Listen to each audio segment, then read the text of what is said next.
Hello, everyone. How are you? So, hope the thunderstorm doesn't stop you too much from enjoying a otherwise a very nice Sunday. So, I'm Ken. I'm a community manager for Google Insert Asia, and thank you for joining our Android 11 meetup today for Vietnam. And without further ado, let me introduce you to our first speaker today, Ben Weiss. Ben worked at Android Worker Relation Team at Google, and he will share to you about modern Android development today. So let's welcome Ben. Hello, everyone. I'm very happy to be here. And today I will be talking to you about modern Android development. And there's a lot of stuff going through today. So, well, let's jump right in. So modern Android development, why do we want to talk about it? Because we talked about it a few times over the past couple of years. And we decided that it's a good idea to explain what we mean when we say modern Android development. Let's take a step back before we go there. Before we had modern Android development, we had classic Android development. And classic Android development essentially has all the things that have led up to modern Android development. So let's take a look at what happened. In 2007, the SDK M3, which is the 0.9 SDK, which it led to, was released, which used the Java programming language as main programming language for Android. We had platform APIs, we had the Eclipse Android toolkit, and we had APKs as delivery mechanisms. And then over time, we had in succession multiple platform releases with 1.0. Then at some point, we had, in 2013, we introduced Android Studio as a new IDE. We also introduced Kotlin support as language that we want developers to be working with in 2017. And we introduced the architecture components as evolution of the support libraries also in late 2017. And these things all combined, and more things, are what Android development for example, with app bundles, one of the things for distribution that makes up, well, modern Android development. So let's take a look at the things in particular. We had language. We had the Java programming language as the language that Android developers started off with. It has a large developer base, which is really important for developers to be using that language. For example, I learned in university, I learned with this language as well. Also, there's a lot of existing tools that are free to use for developers, which is also a very, very important feature, because then developers can make their choices based on, well, free tools that everybody has access to them, and they're accessible to everyone. Also, there's a lot of existing libraries, there's patterns, there's best practices, all these things that are there for developers to already use and benefit from. And also, it has robust and automatic memory management, if you compare that to languages like C++, for example. Let's take a look at the next part, which is tools. In toolings, we had Eclipse and the Android toolkit. Also, it's free for developers to use, which is really important, again, because developers want something that they want to play around with and they want to work with, and they don't want to pay a lot of upfront cost. It's also, well, it has a familiar developer experience for everybody that got started with both Eclipse and afterwards with the Android toolkit. We had Eclipse developers from a lot of different backgrounds already. Also, it's free for developers to use. Also, there's a possibility to integrate new subtools directly into the IDE. For example, the Android developer Android debug bridge, ADB, was directly integrated into Eclipse as well. Also, it's free for developers to use, as I said a couple of times, but it was really important at the time and still is. So let's take a look at the APIs. So we had regular releases and bug fixes and releases that, well, they didn't really make it to the user in the first place, like very quickly. They came, but over time. So we had platform releases with very frequent platform releases in the beginning, really frequent. And we had new functionality in every release and also new bug fixes. Well, bug fixes as well as some bugs that we introduced, but we tried and make more bug fixes than introducing new bugs. I think we succeeded by that mostly. So let's take a look at the quick timeline here. In 2008, late 2008, we introduced Android SDK 1.0, and then later on, 2009, very early on, 1.1, then 1.5, 1.6, 2.0, all that within the span of about a year. And we started to slow down a bit because it's an incredible pace, and it's more of a marathon than it's a sprint.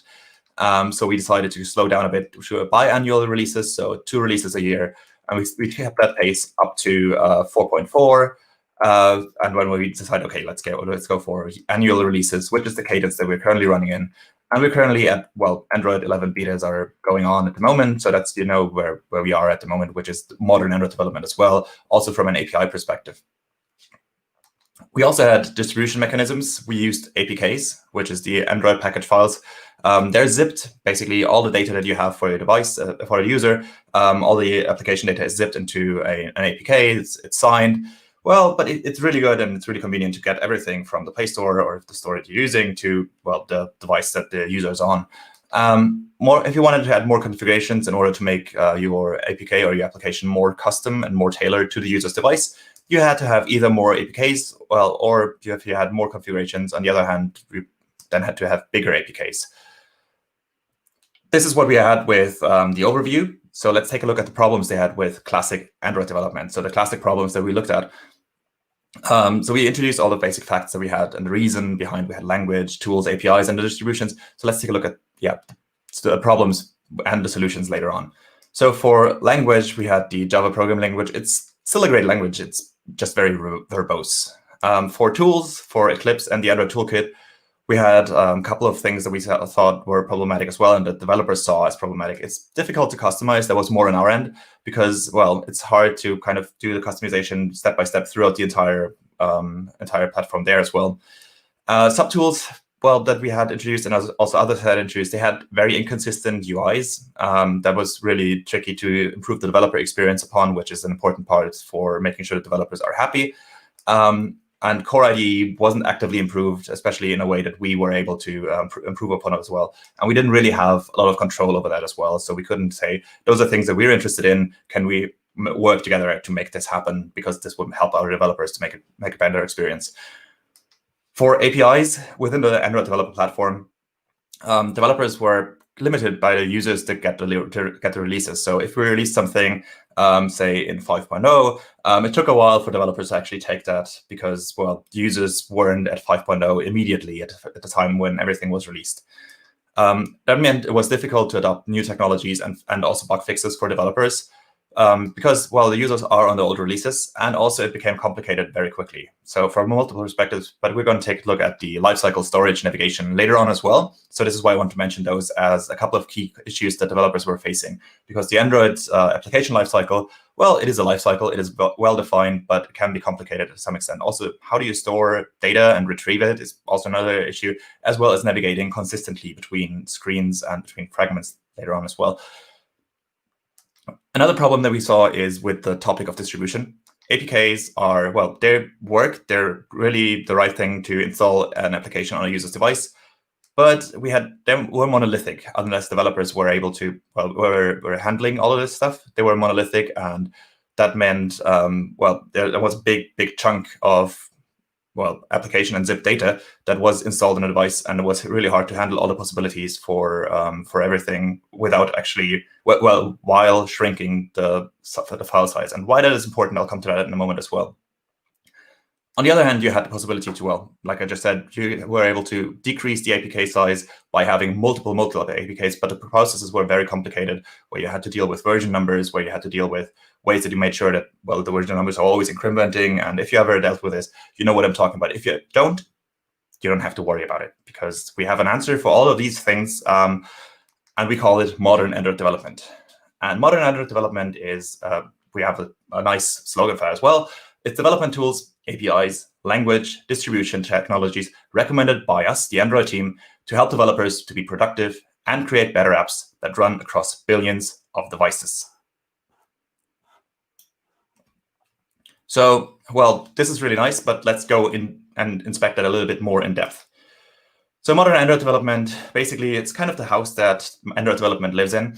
It stands on 4 pillars. Those pillars are language, tools, APIs, and distribution. And underneath is the foundation with the Android platform and Google Play. So let's dive right into it with the first pillar, which is language. The modern language that we chose is Kotlin. This is the language that we recommend developers use. Let's take a look at the timeline of Kotlin. Kotlin is not a thing that was built within Google, but JetBrains has been starting to build Kotlin a while ago, and 1.0 was released in early 2016. Then a year later, a year and a half later, we at Google I/O said, we really like Kotlin, and Android developers have been telling us they really like Kotlin. So, well, we support Kotlin for Android development. And even a little bit later, in 2019, we said we are going Kotlin first. So we want Android developers to work with Kotlin as their main Android development language. And also internally, we started to make Kotlin first APIs for a lot of things. For example, paging 3 is written in Kotlin. We have coroutine support for Room and WorkManager and other languages. Also, we have a lot of training examples, docs that are coming out for Kotlin developers. And in 2020, we said coroutines are now the preferred ways to do asynchronous tasks on Android when you're using Kotlin. And this is where we are at the moment. But we are still going ahead with more developments and new things. We're following tightly with what's going on with Kotlin. It's an ever-evolving language, but already has a very solid foundation. So let's take a look at why we chose Kotlin in the first place. It is a very expressive language, which means we have to write less boilerplate code. It has type safety built in, so nullability is there at the language support level. It has interoperability and seamlessly integrates with the Java programming language, and it makes it easier for developers to migrate from Java to Kotlin as well with existing projects. And I've done so myself. I've written about it, and it's fairly straightforward with all the tools that are there as well. So it ties into the entire Android developer ecosystem quite well. Also, we have structured concurrency, which is an elegant asynchronous programming ways and avoids callback spaghettis. This is nice, but let's see some code. So why do we choose Kotlin? This is just basically a way to set an on-click listener in an activity. Let's look at this a little bit more in depth. So nullability, like I said, is in the type system directly. So if anything has a question mark, that might be, well, is it there? Is it not? Might be null. So this is why we set the question mark, or why JetBrains said the question mark is the right way to express this. If something has a question mark, then it might be null, and we have to check whether it is null. If it does not, it cannot be null, which is awesome, because we never have to guess. Also, another thing is lambdas are built in. It's made in shorter syntax in order to create a new on-click listener. All we have to say is, let's open the curly brackets there, and we can write what we have to write there. And those are more succinct and readable callbacks in this case. We have extension functions. So in that case, we have an extension function on the string class, and it's capitalized. That means that we can uppercase that string without actually having to extend from string ourselves. And this is easily written on top of that. This means that it fixes a lot of API problems that are, well, in a way that is agnostic to releases. So it doesn't really matter whether we have this forward, because we already can make this backwards compatible very, very easy. Another thing is that we have template expressions. So that means that if you have strings that you want to concatenate, that concatenation gets a lot easier. They are compile time checked as well. And that makes it easier to, well, make sure that your stuff is compiling and works while you're working on it, rather than at runtime you will see crashes, because, well, this won't happen with Kotlin. Another thing is that you have possibility to access property syntax. So that means that you have getters and setters that you can say this, if there is a getter and a setter for a backing field. For in this case, for the background tint list, you can just use equals rather than say set background tint list or get background tint list. So that means that you have no more confusion between private and public fields and the getters and setters. A field can be private, and that's fine. Or if you have a public field, you can access it by a getter and setter, because that's the way that it works within Kotlin. And another thing why we chose Kotlin is, well, it's speed of development. It's a lot less code to write. That means the language can evolve constantly as well, and we can take this up as well. And developers are faster with their development because they can make use of new features. Coroutines, for example, was experimental last year. It's now fully supported. We have flow support that we're working on with streams coming in as well.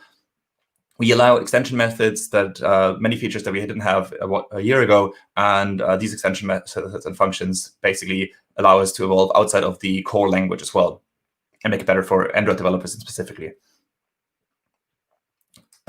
We have seen quite a bit uptake for Kotlin from Android developers. So more than 60% of professional Android developers use Kotlin, and that number is ever increasing. We see that 70% of the top 1,000 apps, so that's more than 700 apps, contain Kotlin code already. And we also work on initiatives. So there's ways that we, within Google, work to improve Kotlin support. So one of the things is tooling. We work a lot on lint checks to make sure that you're using Kotlin in the right way. That also works for Android development, because we know there is some things that are very specific to Android development. Also, we have a dedicated compiler team that is working on the R8 optimizations, for example, and they're also working on annotation processing speed. And currently, one of the things that has been released to GitHub is the symbol processing, which you might want to take a look at some point, which is improving on the KAPT annotation processing.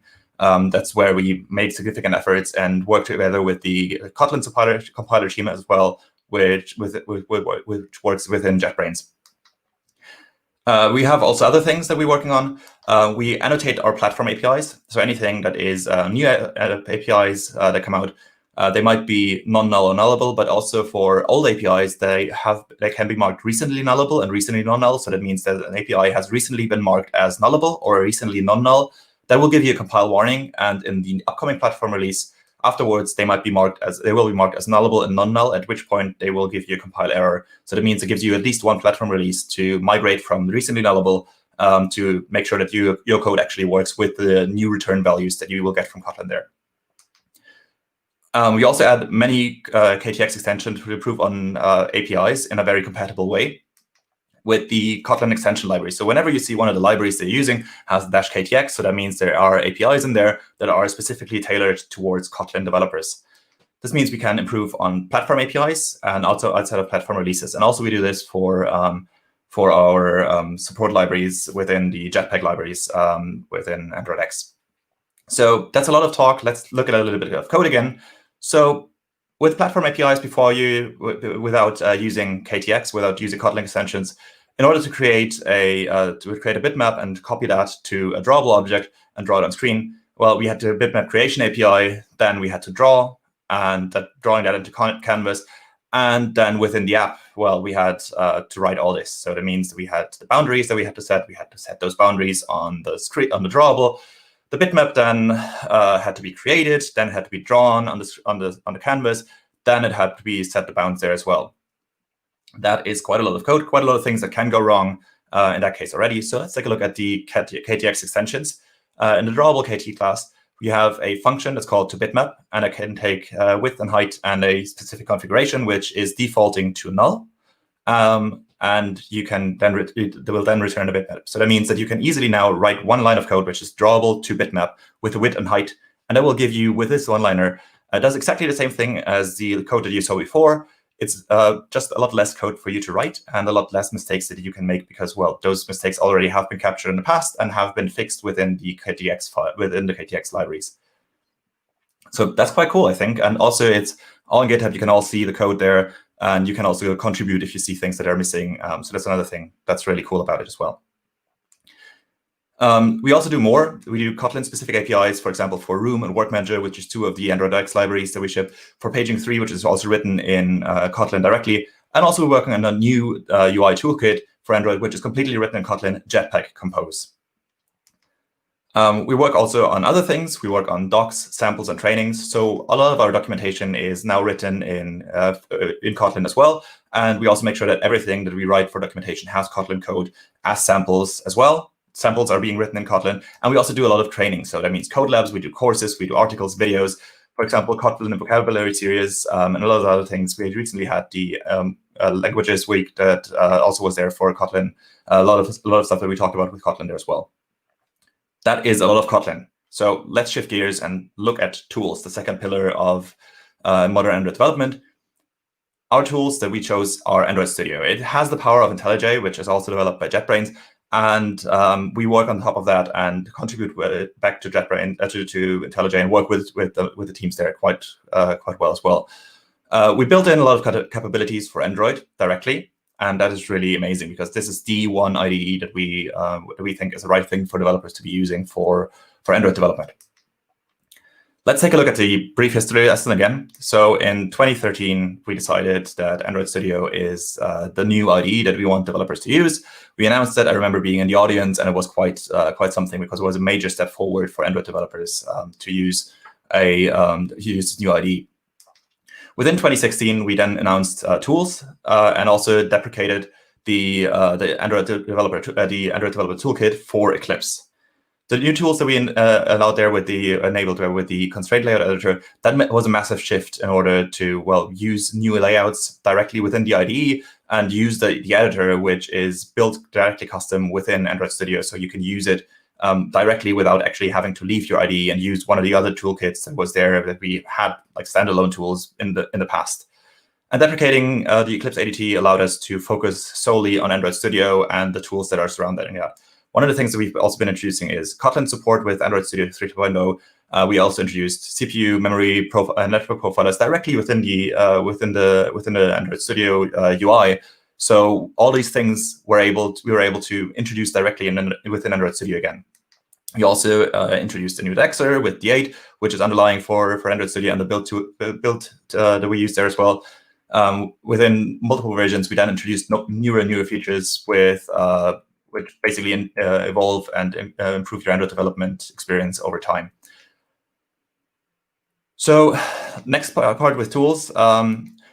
We also have a lot of powerful code refactoring in there. So Android Studio has very good ways for you to refactor your code, to move code around from single places to multiple places, from multiple places to single places. So that means that you can reduce your code. You can also move stuff around from functions that you're just writing to variables to other classes. That's very easy with a couple of shortcuts.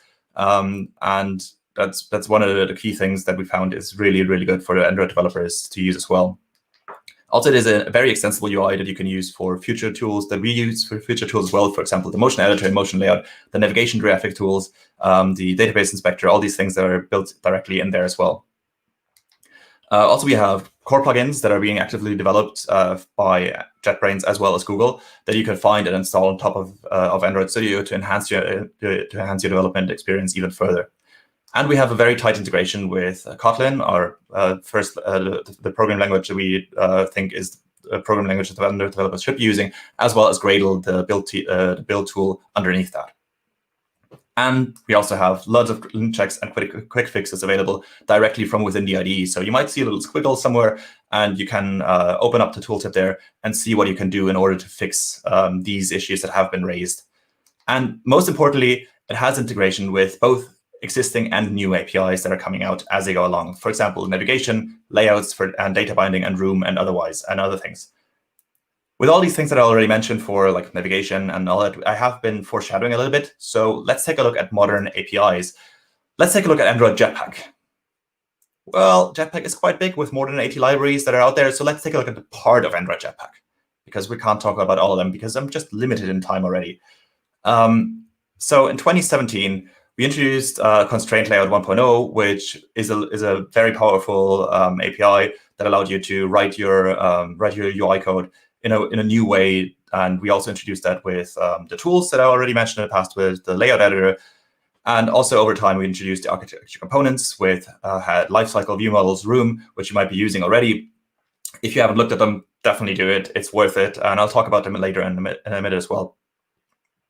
At Google I/O in 2018, we then said, well, we have all these things, let's call them Jetpack. And Jetpack is basically giving you a big boost for the Android developers to make better applications, write code more efficiently. And we also introduced 3 new libraries there with paging, navigation, and WorkManager. Also, we then made the material design components in order to allow you to write your UI code even in a better way. And there's even more that we came up with in 2019 at Google I/O. We then introduced Jetpack Compose as our initial effort that we're working on. And we also said CameraX is a library that we've been working on to make Android development for camera developers easier, because we know that using the camera on Android is kind of been a sore point, and we want to address that. And CameraX is our approach on working on that. And we also, like I said, Jetpack Compose, well, it's the future of the Android UI toolkit. Well, it will be eventually once it reaches stable. And in 2020, we also introduced the motion layout and motion editor to work with as stable versions to use for you to make motion code easier to work with and to animate your UI in an easier way than it was in the past, because we knew that this is also, it has been a point that was a bit tricky for developers in the past. Speaking of things that were a bit tricky, let's take a look at this very complicated diagram, and let's soak it in for a second. It is the traditional lifecycle implementation for activities that has a lot of different states, and well, it's more complicated than this, especially if you have flat fragments and fragment manager and all these things included as well. In the past, what you had to write is, in order to get to at least get callbacks for everything, you had to override all these functions. Most applications just override some of those functions, but well, nowadays you don't have to do this anymore, because we introduced the Lifecycles architecture component, So we have the app compat activity, which allows you to basically take a look at, it implements lifecycle owners as well as fragments as well, the app compat fragments. You can get a lifecycle object and set observers on that. And these observers allow you to be reactive in your programming style. And that allows you to have your observer, in this case, which either you annotate with lifecycle event, like in this case, start, where you can get stuff, do stuff once it's started. Also, you can do stuff when started. So that means you only do stuff when it is started. So you either have the way to use this with annotations, or you can check yourself on that live data whether the state is at least started.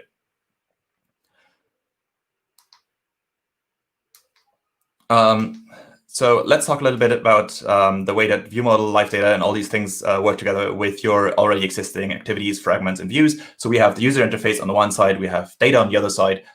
So we have ViewModels and LiveData. So a ViewModel can hold multiple LiveDatas. And also one of the cool things is ViewModels then they can do a couple of fancy things that I'll talk about in a second. From your UI, you can observe changes on the LiveData within the ViewModel, and then on change will be returned. So your activity, fragments, or views that all can react to those changes. So that gives you a way to be reactive in your programming. And one of the things, the really, really cool things about ViewModel is it survives orientation changes. I remember times when orientation changes were really hard to deal with. Well, not anymore. Basically, put everything in ViewModel, make sure that it is in the right scope, and well, you won't have any issues with the leaks there if you do it the right way. And that we have a lot of guidance on that out there already, a lot of samples, a lot of tools, a lot of so you got lint checks and all that for that as well. So it's really hard to misuse, and it's really good ways for you to use it in the right way. So all those things go hand in hand here as well. But we don't just have a ViewModel and LiveData. We also have integration throughout more and more tools. So underneath ViewModel and LiveData, you could use the room database. So you have your DAO there, and that accesses SQLite underneath. So you don't have to deal with all the code. You don't have to write all the SQLite code yourself. But instead, you then just create your DAO, which you annotate with the DAO annotation. And you either can set your own queries to do something specific, or you can have your basic functions like insert, update, delete, and you get all of those directly without having to write any SQLite code. The really, really cool things about that is, aside of not having to write all the SQLite code yourself, you get compile time safety. So you don't have to check all the stuff at runtime anymore. Well, you still should be checking that all the things that are being returned are the right ones, but you don't have to write all the code in order to make all those functions actually do their stuff directly on the database. And you don't have to write the database interactions anymore, but you can do that directly with those annotations. And it also has coroutine support built in. So that means you can do stuff directly away from the main thread and from the UI thread, and you can do stuff directly in the threads that you're supposed to be working in order to not block the UI. And also, well, your database might be really good. If you didn't see what just happened there, we introduced paging in between ViewModel and RoomDAO. So that means paging is a library that allows you, if you have very large databases, to then just step-by-step give back data to the LiveData, which in this case has a paged list. So every now and then, when there's a new page available, that page list gets updated, and then you can update this on your UI as well. So as you see, in this case, LiveData, ViewModel, Room, paging, they all work together quite well, and all our libraries are designed to work together where they are supposed to work together, and to make it easier for you to develop your application in a very good and succinct way. Well, we have also new project templates. Sorry, there's something off with my notes here. So all of those are built to work together, like I just said. The ViewModel, LiveData, they're all lifecycle aware, so that means that you can avoid leaks and you can update your data. You don't update your data for inactive UIs elements anymore, which also was a major pain point in the past. All your observers are registered to the right way, to the right applications, and to the right activities. You can't really mess that up anymore if you use the right lifecycle awareness there. Also, Room, the database, can be accessed via LiveData and objects and ViewModel. So that means it separates all your data logic from your UI, and that is really important as well because, well, especially things like database access can take a while, and that might be blocking your UI if you do it wrong. So it's easier to do that, especially with the support for coroutines and flow. And that keeps your database access off the UI thread. So make sure to use, well, coroutines, flows for these kind of access as well as for any file access. It's recommended to do those off the UI thread and do those with coroutines. Take a look at the things that we support there for the new background processing guide and the coroutines guide as well. Also, if you're not yet using Kotlin as your main language, the architecture components also use RxJava. They have the bindings there as well. The examples don't assume this, but it just works. Just trust me on this, and also take a look at the libraries, at the implementations. You can take a look there as well. So we do have new Studio templates for Android Studio. So if you create a new activity, you will get a navigation graph there as well. And that navigation graph will be displayed in the navigation editor. And that allows you to easily navigate, consistently navigate as well from, in this case, from one fragment to the other. That's basically the thing that you get when you have a new activity created. Underneath that graph, everything is stored in an XML file, which defines the navigation graph there as well. And in your application, all you have to do is to write the code here to find your navigation controller, and then you navigate with the action from the first fragment to the second fragment. Well, that's fairly straightforward to do. Also, one of the things there is you can pass navigation arguments. So from passing from one destination to another, so that means you can take all the things that you want your next screen to know. You can easily pass that between those destinations as well. It allows you to create single activity UIs easier because fragment management has gotten a lot easier, because all you have to do is you have to create your navigation graph, and then you can jump between those graphs with the right actions. And these actions allow you to, well, also create the synthetic backstacks there as well. And you have consistent up and back handling. So that means you always go to the right space that the user would expect it to be, rather than you having to write this yourself and making up your assumptions yourself. We took on making those assumptions for you. And also, I recently added support for dynamic feature modules. That is a little about navigation. Let's take a look at WorkManager. WorkManager is our recommended solution to create deferrable work, as well as for work that is immediate and long-running. Timeliness is, well, for deferrable work, not as important. For example, uploading analytics data. But if it's timely, for example, you want to upload something in the background and you want to make sure that it completes, then you also can use WorkManager. Take a look at the background guide for more information on this. And one of the really cool things for WorkManager is, well, it runs guaranteed background work. So guaranteed means that it persists across device reboots and also across app restarts, and it will still continue to work. It's not an replacement for exact timing work. So Alarm Manager, so if you're working on an alarm clock, then you still want to use Alarm Manager. But pretty much everybody else can either use coroutines for stuff that is directly scoped within your application runtime, or stuff that should maybe be longer running in the background. Then you can use WorkManager. It's compatible down to API level 14. So virtually any Android device running nowadays can be using this. And it has support for periodic tasks, for chaining sequences, for parallel tasks. I'll go into these in a second. Also, you have a possibility to define your constraints. So let's take a look at how this works. So there's a lot of things going on here. So in this case, let's take a look at the concurrent and sequence tasks. The top part here is three filters that are supposed to be applied to an image.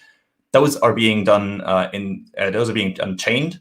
So that in sequence, it means in parallel. Been through all of those now, but it's been in parallel. So all of those three should happen. But they only should happen if the battery is not low.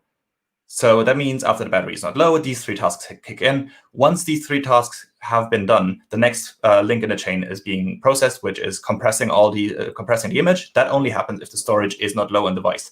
And afterwards, if we're on an unmetered network, that would be uploaded. So there's a lot of assumptions here, but this is an example. And you can create your own constraints. You can create your own chains. You can create your own things that are being done in parallel. Or that they're being done in sequence as well through the chaining here. So let's take a look at how this works if you want to define this.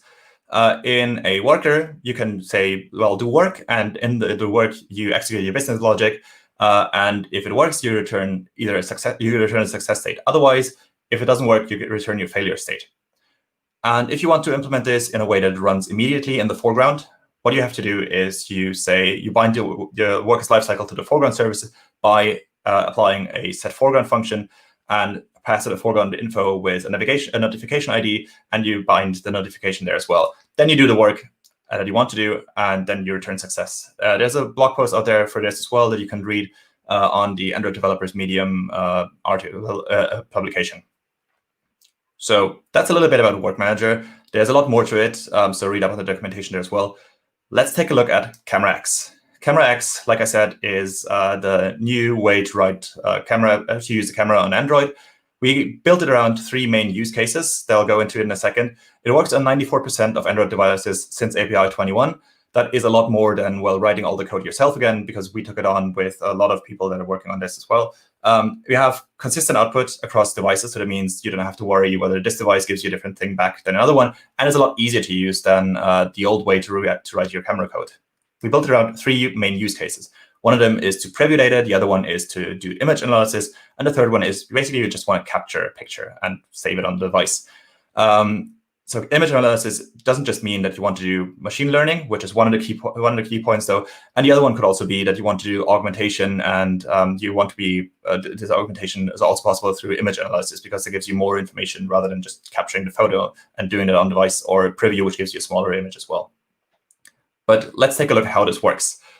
So the image capture use case is fairly straightforward. You just create an image capture object, then you configure that object, and then you build it. And afterwards, you bind that to your lifecycle with the camera selector and potential other use cases. And then you just do an action. And that action is taking a picture. And if you've ever written anything like taking a photo before, that can take a long time. That can take a lot of code. So it's just these 3 key steps. With these 3 lines of code you can write. You can create your own image capture pipeline. So within modern APIs, and meanwhile, what we did is a lot of things that we release frequently. So there's new stuff coming out every other week, well, every week in multiple different ways. So there's alphas, there's betas, there's stable going out every time, every so and so often, and it makes a lot of sense to take a look at what's going on there. Take a look at the blog post that we write in this as well. We have new APIs in development. A couple of the things that we've recently been working on, some of those have been shipped, some of those are still actively in development, is Jetpack Compose, it's Hilt, it's Paging 3, also the dynamic feature support for navigation, for example, new stuff in WorkManager. All these things are coming out as we speak and as they go along. So let's take a look at the last pillar here, which is distribution. Android App Bundle is the new distribution mechanism for Android. So that means the Android App Bundle is what we use to distribute applications, but we still install the APKs on device, and we still say this is the right thing to install on the user's device. At Google I/O in 2018, we introduced this. We said Android App Bundle is our new preferred format for distributing your application to users. And a couple of things why we did this. So if you take a look at the phones and devices that are out there, about 3 in 10 devices have less than 1 GB of internal space available. That is, well, what do you mean? What do you make with this information? So let's take a look at the storage constraints. A user that has less than 1 GB of space is about twice as likely to uninstall an application rather than a user that has a lot of free space. So that means with this information, we decided that there's something that we can do and it's something that we have to do. And also, if we take a look at the install success rate, so the larger an APK size is, which we have on the x-axis here, the larger an APK size is, the smaller the installation success is. So we have the the larger the APK size is, that means that we have more issues. The users will not install the APK very likely. Also, one more thing is the smaller an APK is, the likelier it is for the developer to increase the success there as well. So that means we have about 3 MB of file size decrease, which is just a couple of images, to be fair. That means that it gives you about 1% of increase in installations. That is a rough estimate and can vary from region to region, but that's one of the things that we saw. So how did we do it? We basically used, if you take a look at the left side, we have the legacy APKs, which basically take everything that is there in the APK and give that to the user. And what we did on the other hand with app bundles, we basically just decided we take a look at the phone that the user wants to install stuff on, and then we pick and choose the right things to install on the user's device. So the right thing for the right CPU architecture, for the display density, the language, and all those things can only be these things. We want to install these things on the user's device. Another thing that we do is we basically just distribute, like I said, the right things to the user's device, and also give you a possibility to do that with even more fine-grained with dynamic features. So dynamic features allows you to use features of your Android application and package them separately, so that tells you that you can tell the user to you can tell the Play Store to only install certain parts in there on the user's device, and these will then only be installed, and not all the things that they could theoretically be using, but only the things that the user is actually using. A little bit more background data on Android app bundles. We have more than 500,000 apps in production that use Android app bundles. And that's about 35% of the active installations that we currently have on the Play Store that are being done through Android app bundles. And nearly 50% of the top apps and games are using the Android app bundle already. So it's fairly straightforward to use as well. So instead of creating an APK, you create an app bundle and upload that to the Play Store. That gives us about 20% size savings versus a monolithic APK by just using an app bundle rather than having to upload the APK. And that's literally not a lot of work to do. Basically, just adjusting your workflow. So with all this said, let's take a look at modern Android development at the house that we have there. Let's put it all together. The language is Kotlin that we want to use. The tools are Android Studio with Gradle underneath. For APIs, we have architecture components within Jetpack. We have constraint layout, we have motion layout, we have CameraX, we have material design components, we have WorkManager, we have all these things. And for distribution, we recommend to you to use Android App Bundle. If you want to learn more on this, take a look at theandroid.com, Modern Android Development, and thank you very much.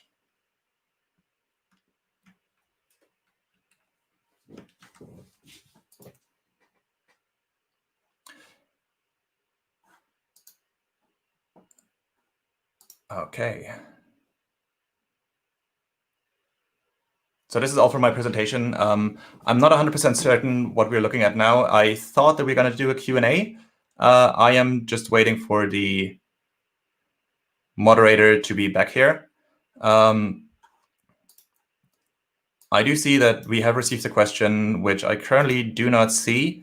Oh, yeah. How will Android develop in the future? That is a good question. That's one of those questions we generally do not answer future development. If you want to see what's going on, follow best practices for Android development, for modern Android development, take a look at, let me just go back to slides here, to developer.android.com, modern Android development. Also take a look at what is happening in Android X releases, in the blog post, on all those things. If you follow up with Android development quite closely, then you will see where we are at the moment. But like I said, we don't really generally talk about things that we're doing in the future. We do make announcements every now and then, which, for example, happen at Google I/Os or at online events at like the beginning of the Android 11 weeks of Android and things like that. But yeah, there's like no things that we can talk about in the future.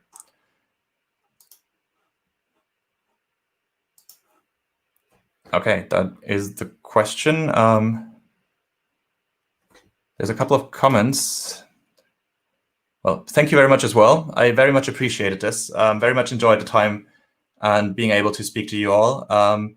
Like I said, if you want to learn more about Android development, take a look at all the things that we have out there, all the documentation, all the samples, blog posts, and all those, especially the ones that you're working on, because there's a vast variety on that out there.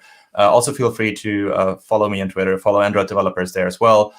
Take a look at all the things that we put out there. Like I said, this is the things that currently are modern Android development best practices, and they're ever evolving, but those are just a set of data and the set of applications that we want to put out there.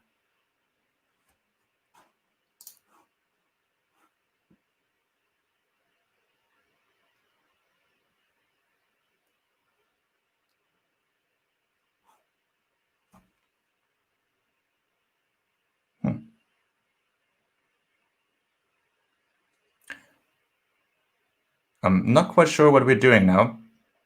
All right. Oh, hello. Hello. So I think we have the two next speakers, which is Hoi and Marcel, but it seems they are not online yet. All right. If there's more questions, I'm very happy to take more questions on the on modern Android development. And also, well, if you're interested in things like the Google Developer Experts Program for Android, I'm very happy to talk about that as well while we wait for the next speakers to come up. I think let's share about the GDG program for Android development. Okay. Sure. I'm very happy to do that. So We do have the Google Developers Experts program, which you might be aware of. Don't have any slides on this, so this is unrelated to what we're seeing on the slides. The Google Developers Experts program essentially is a program that gives a badge to already active developers in the Android developer community. What does that mean? So that means folks that are actively working to improve the status quo for Android developers. That is folks that educate Android developers on top of our existing documentation. So that means folks that use their experience and help developers grow and put that out there. If you feel you've been doing that for a while, it makes a lot of sense to talk to, well, the person locally either other GDEs that are out there that you might already be knowing, or if there's folks that you work with Google, so the regional leads for developer relations, for example, or other folks, you might be able to talk with them about the GDE program as well and see whether it makes sense to get in touch to become a Google Developer Expert. It is an annual program, so that means everybody that has been doing stuff in the past for like a year, being publicly active within the Android developer community, and significantly helped to improve on that, improve on the community, that they will be able to apply for that and will be evaluated. And then we'll take a look at see whether that person is already at a state where we say this is a great fit for the program that we're currently looking at. So there's a lot of things that are changing over a year. So take a look at, like I said, the modern Android development stuff and the best practices and guidance that we have there. And if you can build on top of this, it doesn't even have to be in English, because we are aware that a lot of the Android developers out there don't use English as their main language for development. If it is relevant and sufficient for your community, then this is the right thing that you're supposed to be looking at, and that's the right thing that we're looking at for that as well. Let me just try and see if I can find something that I can share with you here.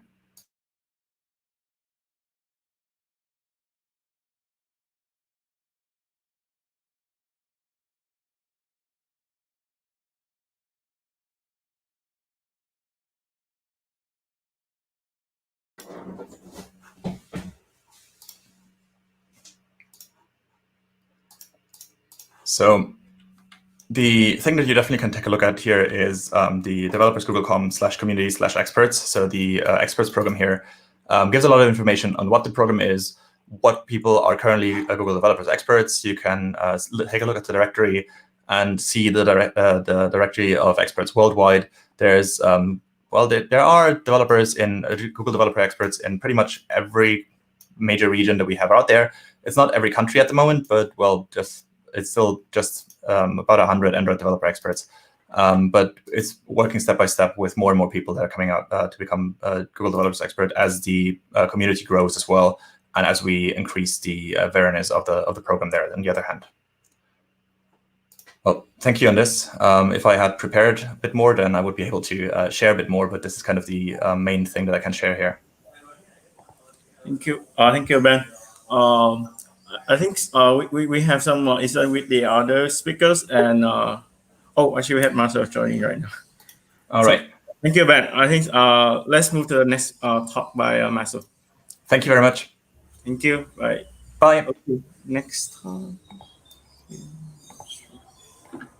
Hi, Marcel. Hi there. Hi. So we have our next speaker here, and I will let him introduce himself and start with the next talk. Can you share your screen? Yes.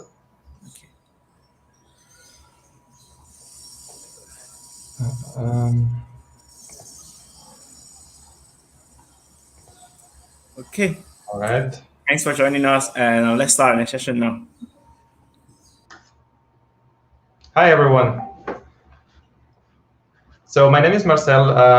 I'm a developer advocate at Google. I'm based in Singapore. So I'm normally working with partners around the region, trying to improve their applications, trying to encourage for best practices, and as well trying to integrate new APIs, or on this specific case, trying to make sure that their apps are ready for Android 11 or for the next Android version. So on today's talk, I'm gonna just emphasize what already Yacine covered yesterday a bit around some of the privacy changes. But not only that, I will cover as well how you can adapt your application to be ready for the new Android 11 permissions that are there. So Yacine mentioned yesterday that we are introducing a new feature called one-time permission. These one-time permission are going to be showing up for camera, microphone, and location. So this new permission, this new option on the permission, it's going to show when you request for a permission, for example, in this case, for location. So in some point, your application is going to ask for the location permission. And instead of just showing the options that you would see before now you see that there is this only this time option. That means that the user can grant you the access to the location permission only while they are using the application or a foreground service is on. On the moment that the foreground service stops or the user stops using the application, the permission gets revoked. So it's similar to when the user would grant the permission, go to the settings of your app and disable the permission. So it's similar behavior, but the system will do it automatically. So this ensures that the user has the ability to only grant you permission for while they're using the app this time, and ensure that you will not be able, the application will not be able to access this any other time. This is important for location, but as well really important for microphone or camera, where maybe your application has some side feature of, for example, a voice call, and the user does not want to give all the time the permission to the app, rather just give it the time where they might need to do that voice call. Or maybe if one time they decide to do actually a video call, for example, then they can grant the camera permission for this time, rather than granting while you're using the app, so the user might not remember that it granted the permission and feels less confident about the application. So this is why this new only this time is really important for preserving user privacy. And for your application, it actually should not have any impact. So yesterday, Yacine finished with this question. Do I need to do anything to work with one-time permissions? It depends. So in theory, you should not do nothing. You should do nothing, but you have to follow the best practices. So following the best practice is nothing new from Android 11. It's something that you should already have been following when it comes to ask Android permissions at runtime. And today I'm going to cover in a small example, what do we mean by best practices? So let's imagine that you have a chat application, right? A typical chat where you can chat with other people, and then at some point, maybe you want to share the location. So the main thing is that you should not ask for permission, for example, for the location permission, right on the start of your application. Your application does not need the location. It's only at the moment where the user, in this case Alice, wants to share the location. That is when you should check if you have the permission and then request for it. So Alice goes and selects to share the location. And then this is the pattern here that every single app should follow when it comes to ask for a permission. So it's not only good enough to check if you have a runtime permission at the start of your application or on resume or so on. The best practice is to kind of guard any usage of an API that requires a permission with a code similar to this, where we check, first of all, if the permission is granted. In case it is granted, okay, it's easy. We can perform the action right away. On this case, send the location. Then, most likely, the first time, it will not be the case. So we would go to this next step, where we use this system method that it's called should show request permission rationale. I know it's a long method name, but it's really specific because what it means is that it gives you an indication if your application should show some extra context to the user on why would you request that permission. So that can be a dialog, that can be a custom sheet on the bottom explaining some rationale on why your application might be requesting that. In the first case, for most of the runtime permissions, this method actually returns false because the system considers that you can probably go ahead and launch and request directly the system permission. But note that this is not always the case. There are few edge cases where the should show rational permission could return true the first time as well. So don't assume system behaviors. Just follow this pattern of first you check if you don't have it, then you should check if you should show some extra context. And on the case it's not needed, then you can launch the permission request. For this example, I'm going to use the Jetpack 100x activity library that includes now in the last version what we call activity contracts that allows you to perform some of these actions that would request to start an activity for result and wait on the activity result, or for the case of the permissions where you would now request for a permission and you would have to handle the on permission request result. And that was a bit verbose and was sometimes difficult to handle. So this new Jetpack library actually includes an activity contract that is called permission that allow you to request permissions way more easy. So in a nutshell, here you are going to request for your permission, in this case location, and then this is going to happen. There's the system permission dialog is going to pop up. Here is where the user has the ability to decide either to grant you permission, maybe only this time, or actually deny it. And it's on the permission result. On this case, with the Jetpack library, we declare this variable at the beginning of your activity or fragment, where you register for the results of permissions, and then you can know if it was granted or not. So what happened is that in the first case, maybe Alice did not really understood why the permission was really needed. Even that she know that she was going to share the location, maybe still it's not clear that she has to give a permission because there was no really a big explanation. The system permission dialog that we saw before does not mention anything why the permission is really used for.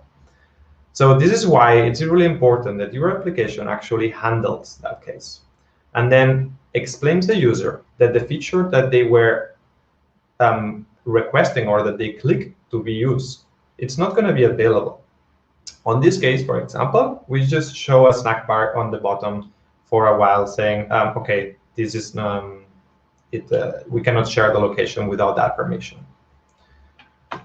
That can help a lot the user to know that rejecting the permission on the screen before actually blocked them to continue where the feature they wanted to use. So probably next time, when in this case Alice tries again to share the location, we are going to end up on this state where the should show rational request is returning true. This is the system, the Android OS, telling us that the permissions are not clear to the user. And on that case, please show some extended rationale on why you need that permission. This is where, and emphasize this, it's a custom UI that you can show to the user. And this is where you should explain properly why this feature does need this location. And probably you want to emphasize that this is only going to be for this feature, and that's it. So it's really important here to explain the user why you are going to request this. The next part, it's really important here, is that you allow them to actually opt out of this, so to stop the flow, on this case, like to cancel this dialog, so you don't request the user. Why is that important? Because here on this screen already the user understands there is a need for permission. So if they really don't want that permission to be given, you should give the ability to just cancel and not continue with the flow. Because if they click allow access or like the next button and you launch again the operative system dialog that requests for permissions, it can be that the user denies it again. And this is where we end up on this case, where users denies and selects deny and don't ask again. and then you are not able to ask for the permission anymore. And in Android 11, this is even more emphasized, because if the user denies too many times the permission, it will automatically be considered as deny and don't ask again. So then you will not be able to ask the user to enable that permission. And this is a situation you don't want to end up. This is why it's important that you follow this pattern, and then you explain properly on the rationale and offer a way to just stop not requesting the permission. But let's imagine in our case that Alice understood now that she has to give the permission. So click Allow Access. This is going to trigger the permission request again, and she's going to just accept it because already understood the permission. So in this case, you are just handling, again, the permission request result, and just share your location. And now the feature is enabled.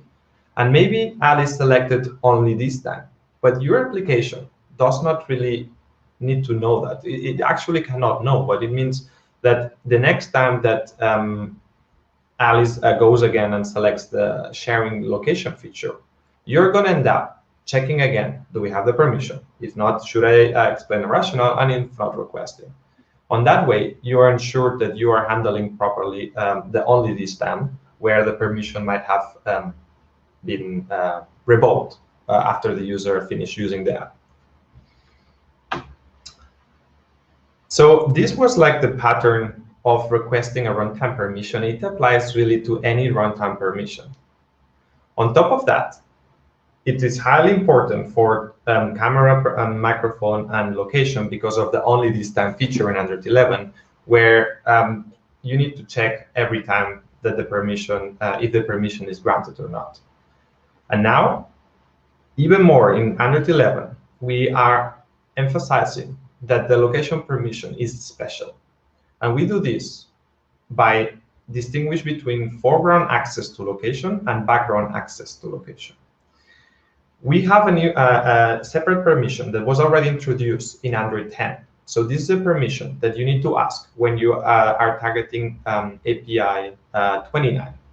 If you want to access the background location when your app is not visible at all, meaning it's not running a foreground service, and it's not active on the screen.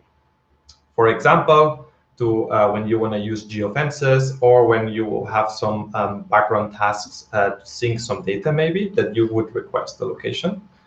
In those cases, your application is going to need to ask for the background location. But again, this is something we already did on Android 10, that there are these two permissions. So let's see what it changed in Android 11 for this permission. So for the foreground case, actually not much change. It's the same as we said before. We have the only this time option now, where you can request for the permission, and this will give you access, if the user accepts, to using the location where your application is visible or running a foreground service. So if you're not even targeting a target SDK 29, you should do it already now, because it's getting close to the deadline of doing that. But on this case, then the foreground access, so course location or file location, it implies already background location. But from Android 10 on, and if you target SDK 29 or above, this only will give you access to the foreground location. You will need to ask for the background.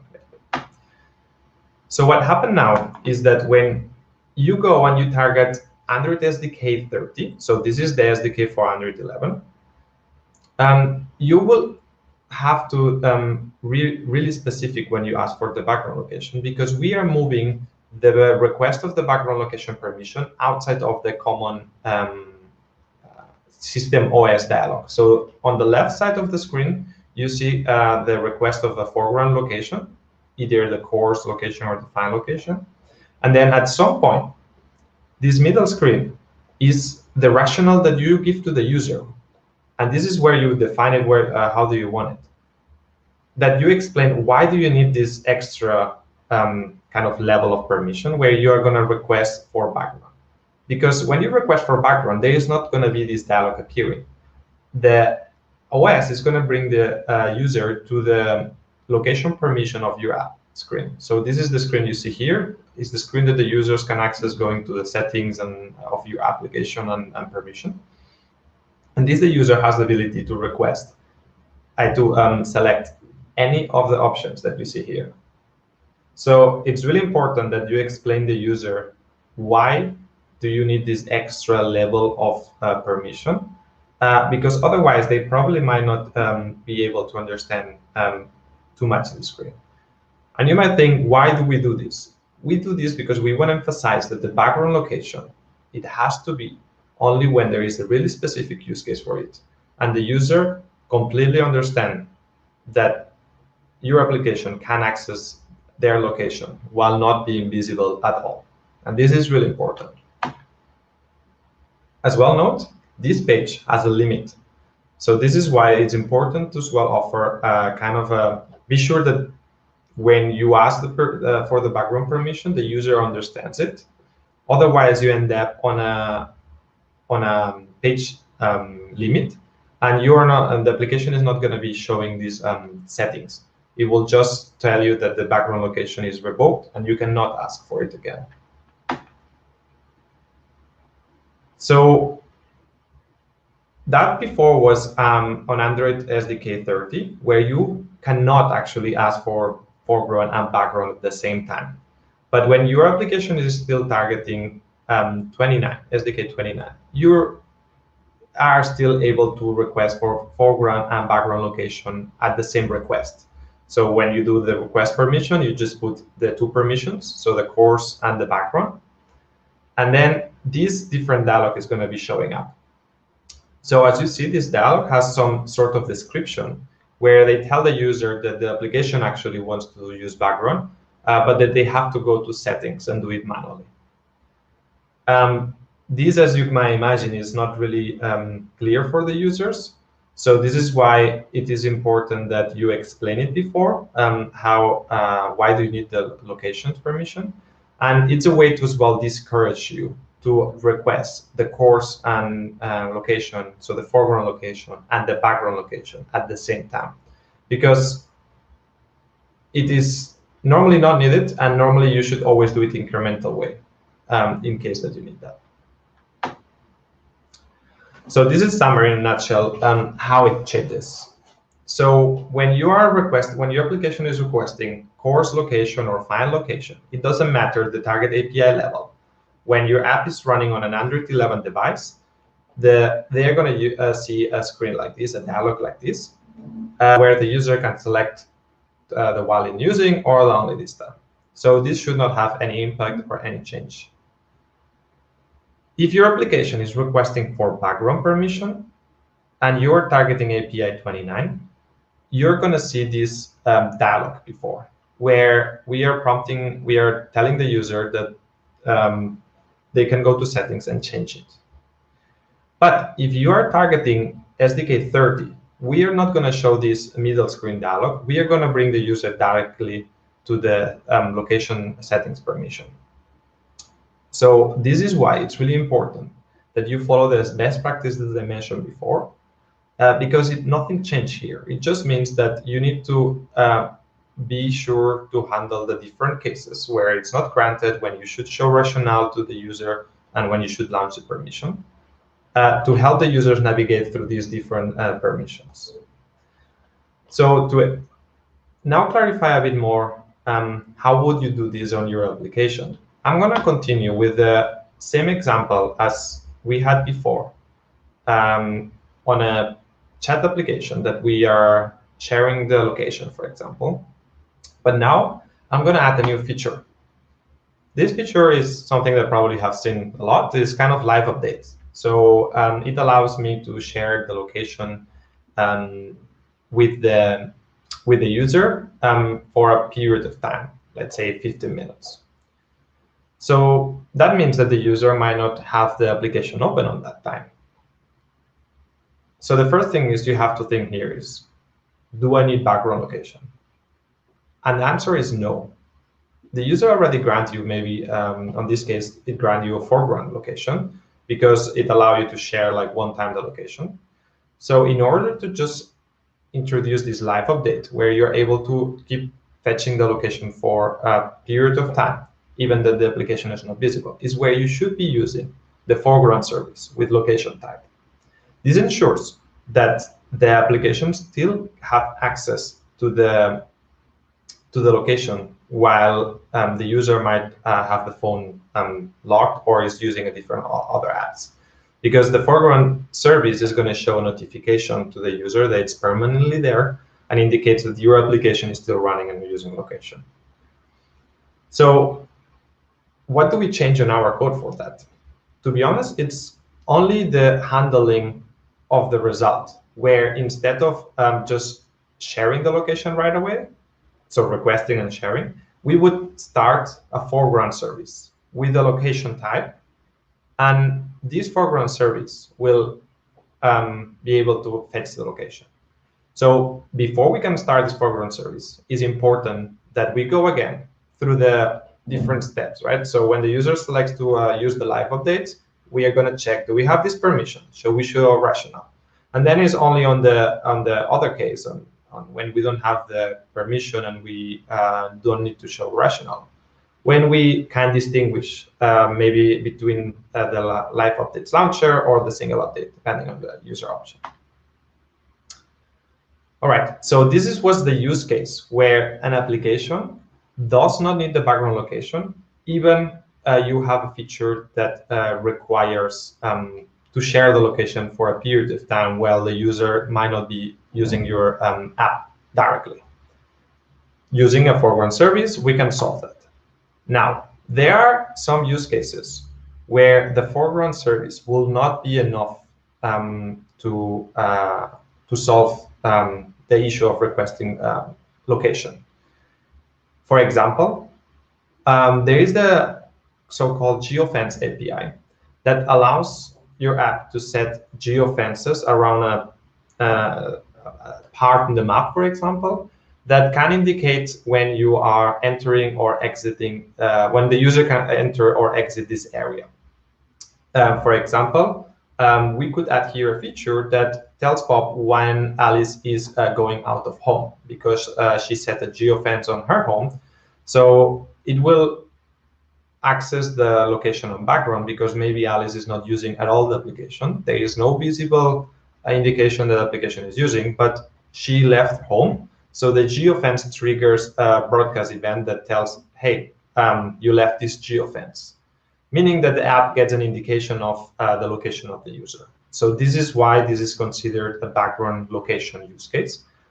That means we need to ask for the background location permission in order to use the geofence API.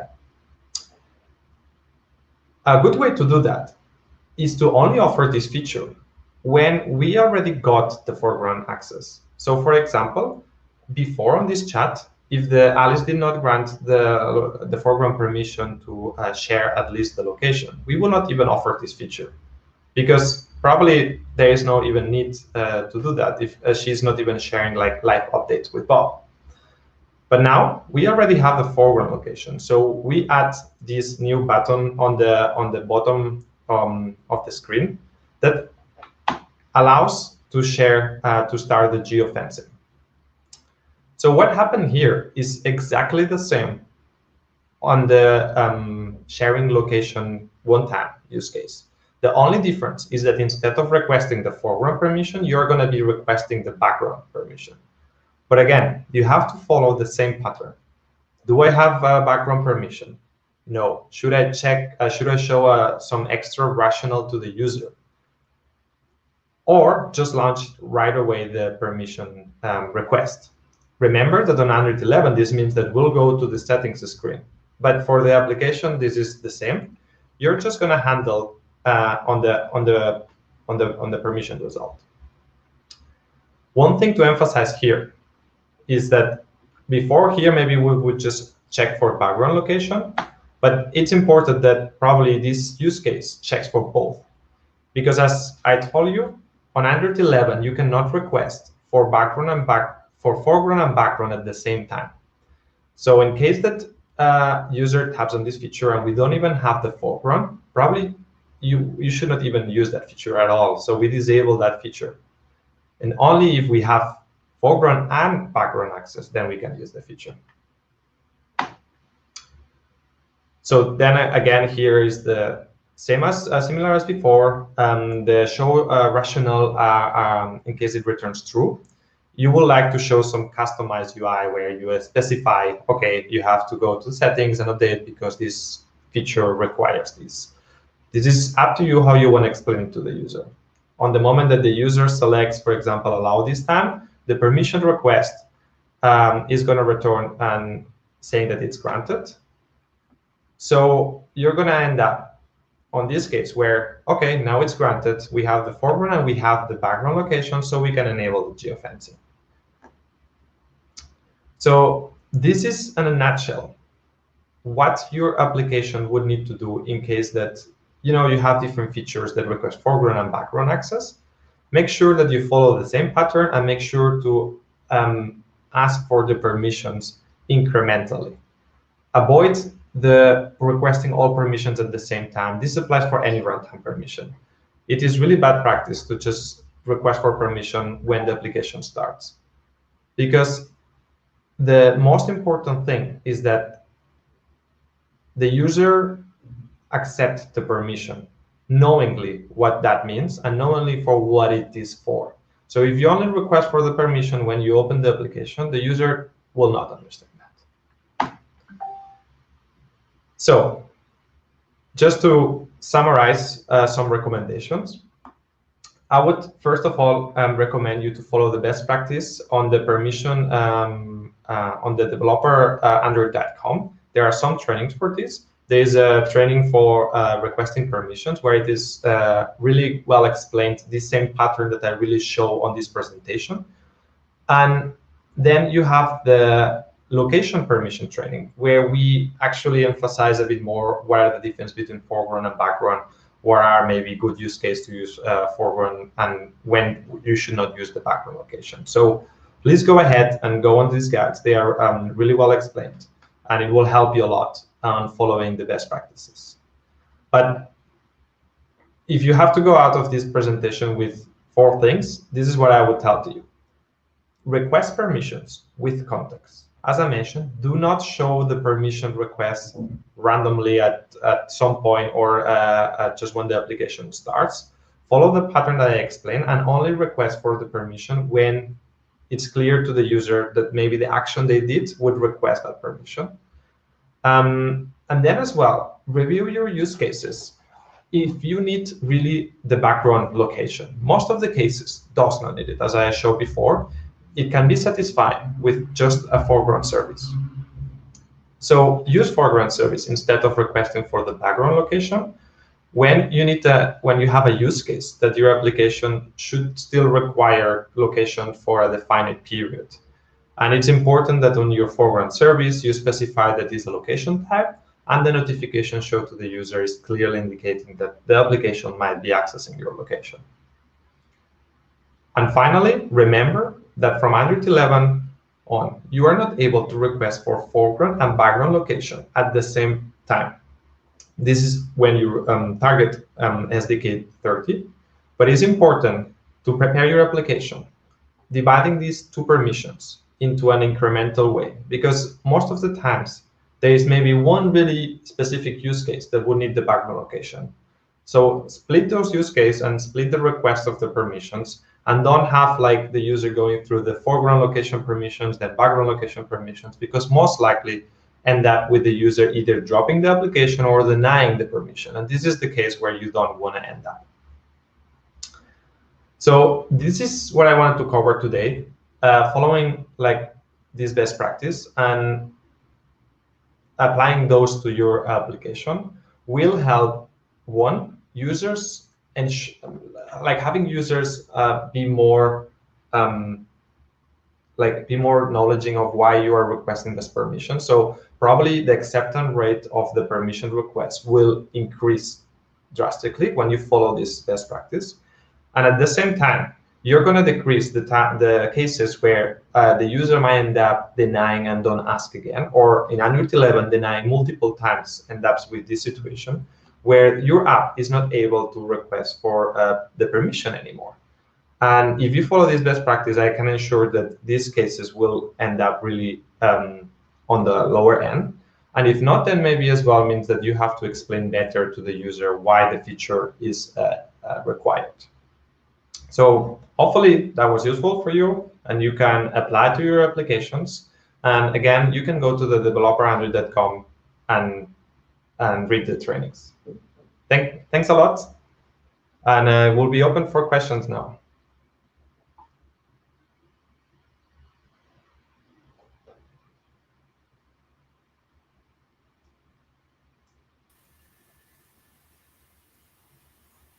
Yes, thank you, Marcel.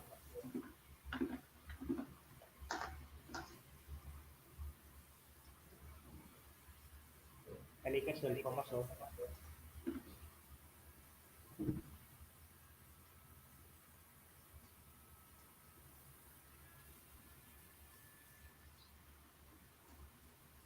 Okay, thank you very much for amazing presentation, Marcel.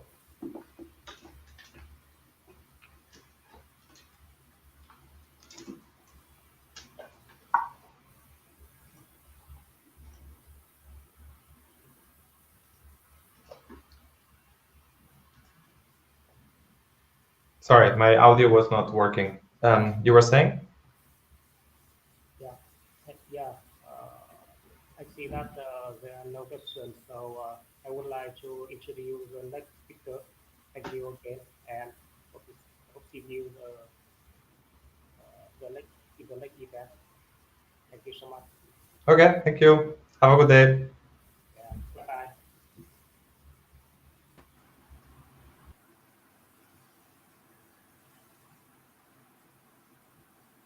Hello. Hello. Yeah. I would like to introduce the next speaker, our Mr. Nguyen. So, yeah, please, I think your speaker may be really far away, or your microphone. We couldn't quite hear you. we are sorry for that because we have a wait for you a time after the first season. So after that, Mr. Muscle has come first. So I put his season the first, but I'm Josh season.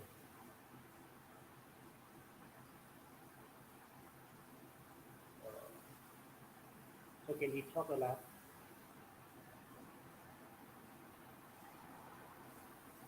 Hello?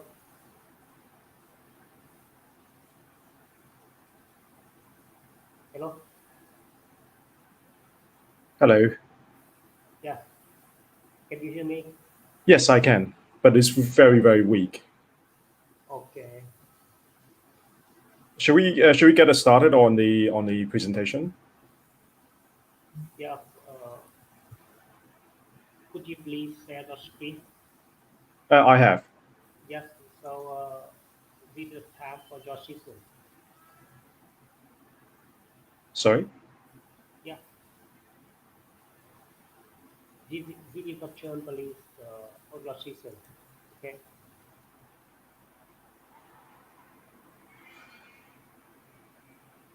Can you hear me? Yes, I have shared my screen already. It is in the backstage. Oh.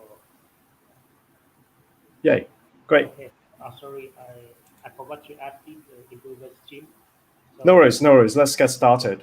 yeah, please pause. Thank you. Thanks. Hey, so hi everyone. I'm Hoi, and I lead the Android machine learning practice for Android developer relations.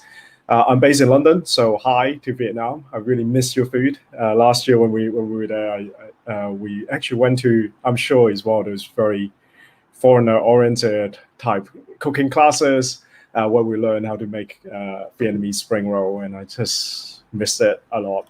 Hope all of you are doing okay out there. And yeah, so today I've got Android machine learning and the 4 steps to achieve Android machine learning to share with you.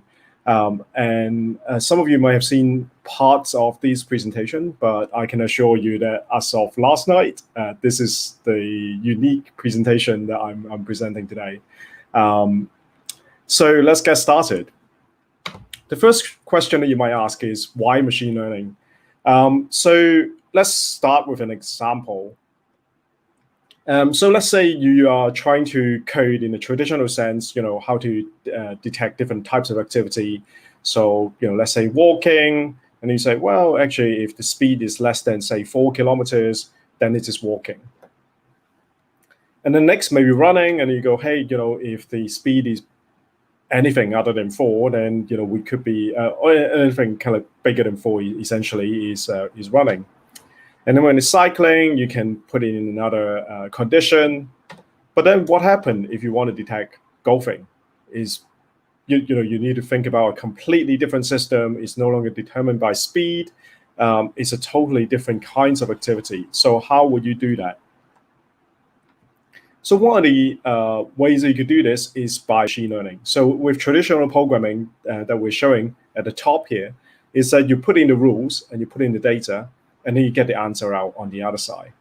But with machine learning, what we're trying to do here is to say, hey, why don't we show the machine the answer and show the machine the data, the input that we have? It could be accelerometer, it could be gyroscope, and then the machine will work out the rules for you. So with all the twist and turn and speed, it will take all of that into account when it's determining the rules. And once it's trained, then we go back to the traditional programming, because the machine learning generates the rules, and then you just use the rules in the traditional programming sense and feed it the new sensor data, and you get the answer of whether the user is running, walking, biking, or golfing. And it looks kind of something like this. So the next question is, why should we do this on device? So the first reason is privacy. If the user's data can stay on the device, then it enhances the user's privacy. Second is it could be used offline, including from the London Underground. Third and not last is low latency. And this is the thing that I'm most excited about. Because we don't need to do the round trip between the device and the data center in order to do that, in order to kind of infer the result of a machine learning model, we can have live experiences. So things that users can actually interact with, and not like having 1 or 2 frames per second, but rather kind of full motion type experiences.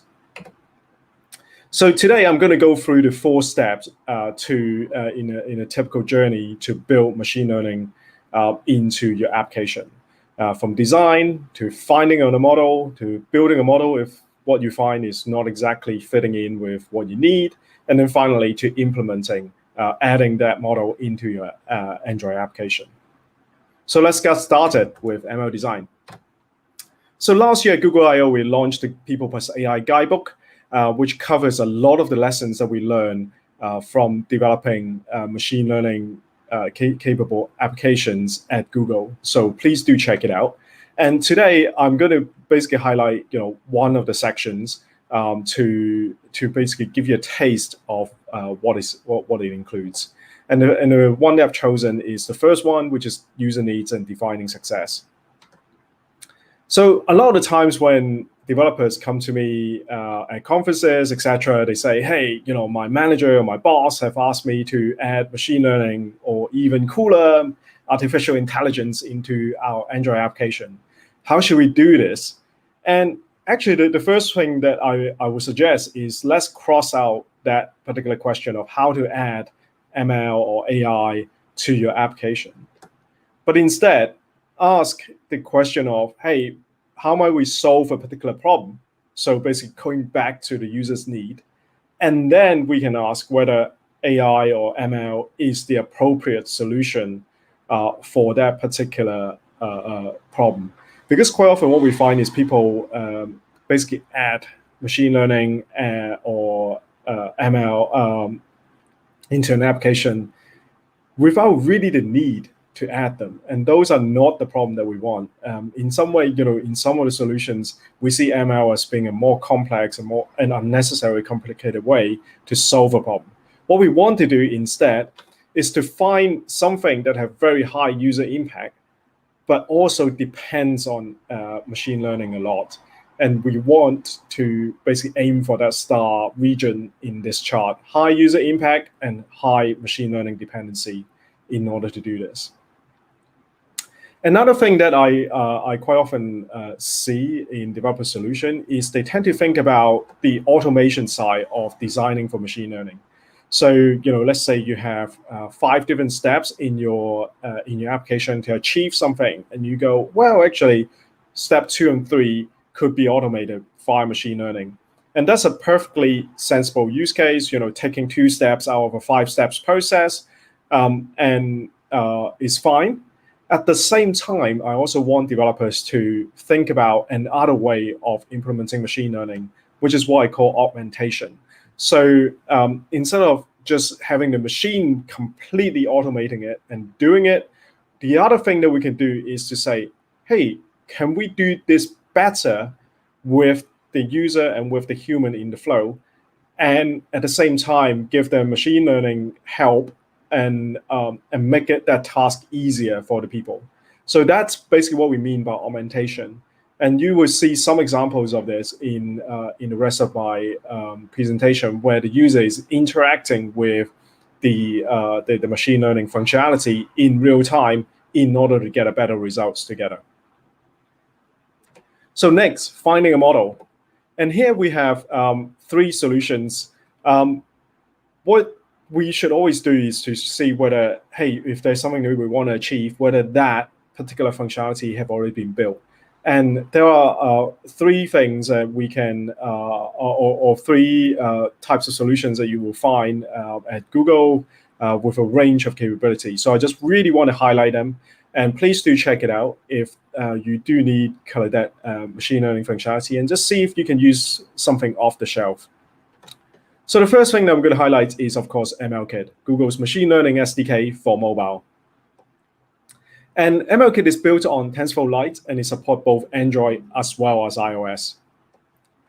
And as of June this year, we have actually upgraded it so that you don't need to apply for a Firebase account in order to use it. All you need to do is to put it in your build.gradle file, a line like this, depending on the functionality, and then straight away you could just use this.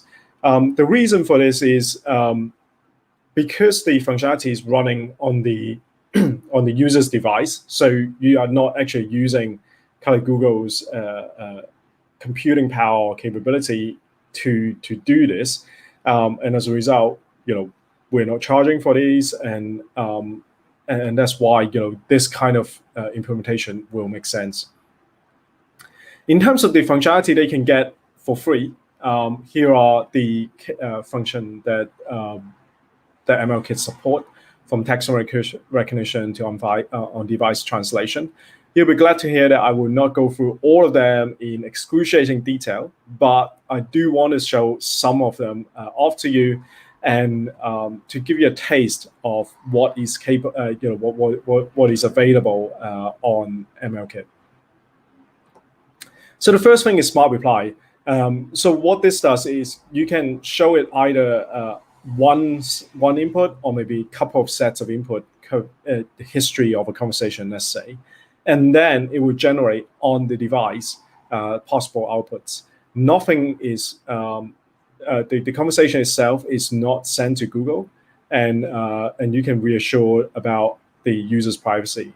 And something that is quite unique about MLKit is that in addition to doing the processing on device, we also have some kind of a filter on the topic, so that we don't always butt in. Because in our trial period with our partners, what we find is actually for some conversations which is sensitive, you don't actually want the app to provide any kind of reply. So these could be a politically sensitive topic like Brexit in Europe, or it could be other things like, for example, to do with the passing of a loved one. That will be something that we don't want the machine learning algorithm to generate any kind of output. Next is on-device translation. So we support 59 different language pairs, and the model is exactly the same as what you will see on the Google Translate app in offline mode. And it, again, runs fully on device. Your conversation or the text that you put in is not sent to Google, and it is offered at no cost. So this is the on-device translation from MLKit. Last but not least, I want to show off is this object detection and tracking API, where you can point it at a object, and then it could basically start tracking the object on the phone screen. So how does something like this work? And this is a great example, perhaps, to show off how both on-device machine learning as well as cloud machine learning could be working together.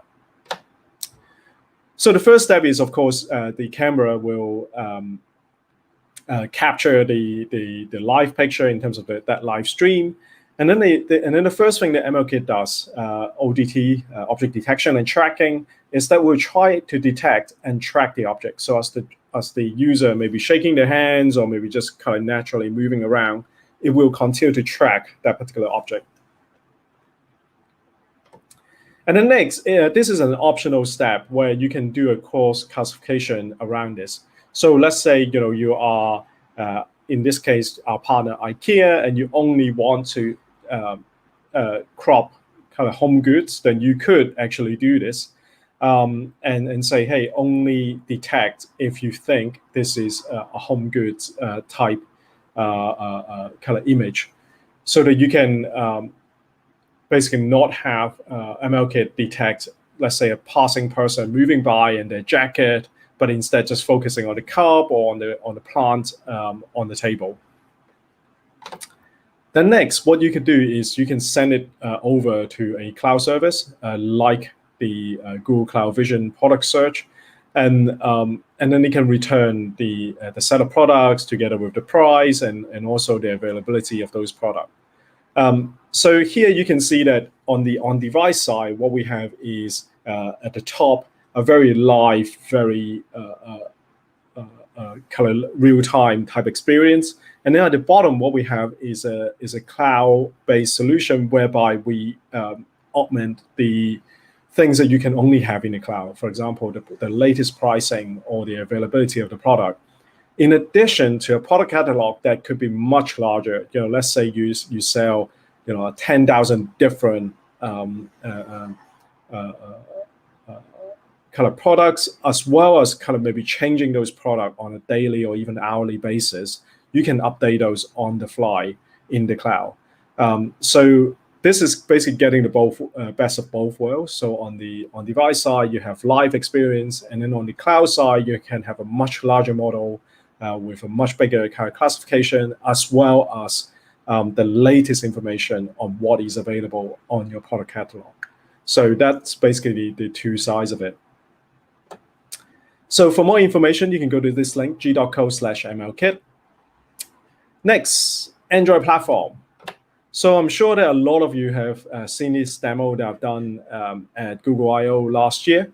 So I demoed on stage where I can speak in my native Cantonese. So I'm from Hong Kong, and I speak a language that only maybe a couple of million people speak in the world, and this is not Mandarin, which is what the spoken language is in mainland China. And I was able to demonstrate both the dictation as well as the text-to-speech capability of the Android platform. And this was introduced actually quite a long time ago. So with text-to-speech, we actually introduced it back in 2009, and with the voice dictation or voice speech recognizer, we actually introduced it in Android Photo in API level 8. So this capability should be available to all of your users, and please do try it out with the whatever kind of language that your user kind of want. But as I said, it supports Cantonese, so it must be supporting quite a lot of or a very large variety of different languages. And to find out more, you can go to my session back in Google I/O 19. I wouldn't go through that again in what's new in Android machine learning. But before we go, I just want to highlight one particular setting in this particular for this particular API, and it is this. So with the speech recognizer, you can put in the language that you want to detect in this .put extra in the speaking intent. So that's all you need to specify a particular language. So please do go and try it out. Last but not least, TensorFlow Hub. So TensorFlow Hub is a large repository of ready-to-use TensorFlow model, and it not only comprises of Google model, it also have third-party models. And for mobile developer, the most interesting section would be this one. It's called TF Lite. So these are the models that have been optimized to run on both mobile devices as well as Internet of Things devices. So when you click, you will basically get a subset of all the models that have been optimized for mobile use. And as you can see, that there is a very large variety of different models, from image stylization to audio detection or pitch detection. And another way to use this website is, I often do it, is to just go to the top and search for the ones that you want. In terms of some of the latest update to TF Hub, CVPR is one of the industry's leading conferences on visual research. And at this year's CVPR, we presented a couple of very large-scale classifier. So for US supermarket goods, we have a model that will detect about 100,000 different products for your user. For wine, we have a model that will detect about 400,000 different wine labels. And then we also have 6 different landmark models, one for each continent for detecting landmarks as well. It comes with a slight warning because this is, I would regard that as still in a research kind of phase. The model size is relatively large. So if we look at the US supermarket goods, that's about 30 to 40 megabytes. For wine label, it's about 130, 140 megabytes. So those are fairly large models for mobile. But at the same time, I'm super excited about this because previously these kind of models can only be run in the cloud. But as you can see now, they could be run on mobile as well. If you want to try it out, then just go to tfhub.dev and search for them. And there are more updates or more detailed updates if you go to Google AI blog. Another thing, as I mentioned earlier, is that TF Hub not only hosts Google models, but also third-party models. So here are 2 of the first models that are being hosted on TF Hub. So the first one is CropNet, and the other one is AgriPredict. And they basically detect plant diseases in various species of plants. So please go and check it out. They're super exciting. So those are the 3 places where you can find a ready-to-use model. It could be MLKit, where you just call into an API and you can use it.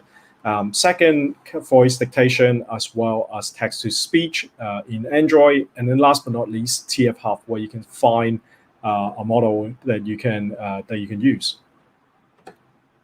So second thing is, what happens if those models that you find don't exactly solve your need? What can you do? Another thing that you can do is to basically train a model. And one of the technique for training a model is what we call transfer learning. So what we do is we basically take an existing model and say, hey, let's customize it a little bit and change the output layer, maybe tune some of the parameter to fit a new model. And in these kind of scenario, we save a lot on training and also data set, because those models that you are basing your training on have already been trained with, say, 1 million, or in some maybe even 1 billion different images, so to recognize things like corners, a face, etc. So by training a model on top of an existing model, or maybe tuning an existing model, you can really save a lot on processing time as well as complexity. And if you do want to go down this route, what do you do? So we have 2 sets of tools focusing mainly on classification. around this. So the first one is from Firebase ML, and the second one is the model maker from TensorFlow. So with Firebase ML, you can give it a set of photo set, and the Firebase ML Auto ML Vision Edge engine will then generate a model that you can use on device. So the flow is something like this, where you go upload the photo as well as the label of your images, and you just press kind of train model, and it will ask you for the kind of trade-off that you want. Do you want a larger model or a smaller one, and with a lower accuracy but better kind of latency in terms of lower latency. And then you specify how long do you want to train the particular model, depending on your budget. And then at the end, you basically get a TF-Lite model that you can either download and bundle with your app, or you can ask Firebase ML to serve it for you on in the cloud infrastructure. So that's one way to do this, using the GUI. And the other way to do this is by using the TensorFlow Lite model maker. And before I go into a little bit more detail, I would highlight this particular section within TensorFlow, within the TensorFlow website, which is under TensorFlow Lite and tutorials. Here you will find a bunch of different scenarios on the left, where you could basically follow through and train your own model using the same code. And let's say if the data set is not exactly matching your need, then you could just change the data set and just essentially run the same code to get your trained model. And the two that I do want to highlight within this section is one for image image classification, which is basically kind of very similar to what I said before around Firebase ML. But in this case, you can run it in Google Colab, and you can run it or you can run it on your own device if you want. And then another thing that the model maker does is text classification. So here you can give it a string, and then it will output whether what kind of class or what kind of text it is. So one of the example was to lower data set with positive and negative reviews of movies, and then you can classify, and then you can you can train the model to recognize positive or negative reviews, and then after that you can feed in a review, just the text, and then the model will tell you whether the text is saying something positive or negative about the movie itself. So this is something that could be useful for detecting sentiment. Another thing that could be useful is for classification. So if you're running, let's say, a news website and you have various sections, you can also have this essentially helping you to classify whether this is, for example, domestic news or international news or business news or sports news. You don't need the operator or the journalist to label them. Alternatively, if we think about the augmentation, not just automation, but augmentation way of doing this, is that you can help them by suggesting, hey, it looks like this is sports news. Would you like me to tag it for you? And offer more kind of helpful advice in an augmentation kind of way. So those are the two ways, easy ways to build a model. Of course, you can build a model from scratch, but I would suggest that if you are just starting out, then please do check out both the Firebase ML Auto ML solution or on the TensorFlow side, the model maker solution. Okay, so we have went from design to finding a model and not quite kind of finding the model that we want.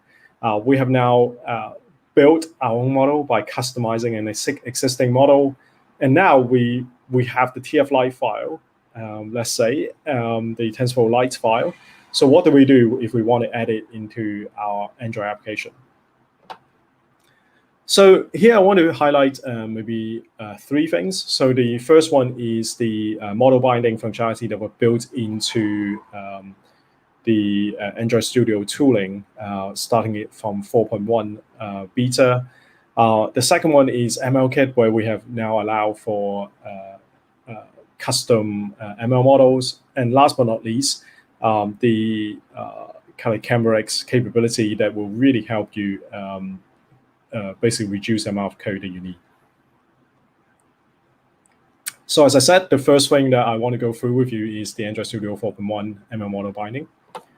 So this journey really started about 2 years ago when I was in Joy-Con Berlin, and I was trying to build a application called Hoi or Not. And as you can see, I'm 83% Hoi in this particular picture. But the journey has not always been smooth. The first thing that I find is there are a lot of boilerplate codes. The reason for that is the conversion itself is not, or the TF interpreter can't run directly off type objects, but those have to be translated into byte arrays, and then it can be run with the TensorFlow interpreter, as this slide have shown. So it is quite complicated. And like the last slide that I've shown you is that what happens if you get anything wrong, then you get these kind of runtime exceptions, which doesn't really make much sense to a beginner. And all I wanted to do is to say, hey, here's a bitmap, and I really just want you to come back to me with a map of the labels and the probabilities. That's all I wanted. What happened after that is that the TensorFlow team and the Android team came together and say, hey, maybe we can make this easier. So there are a couple of steps that we've added, or a couple of functions that we've added to make this easier. And the first component itself is adding metadata to the TF-Lite file. So previously in the TF-Lite file, what it has is just purely the dimension of the input. So it would say, hey, I need a 224 by 224 by 3 matrix or tensor in order to do this processing.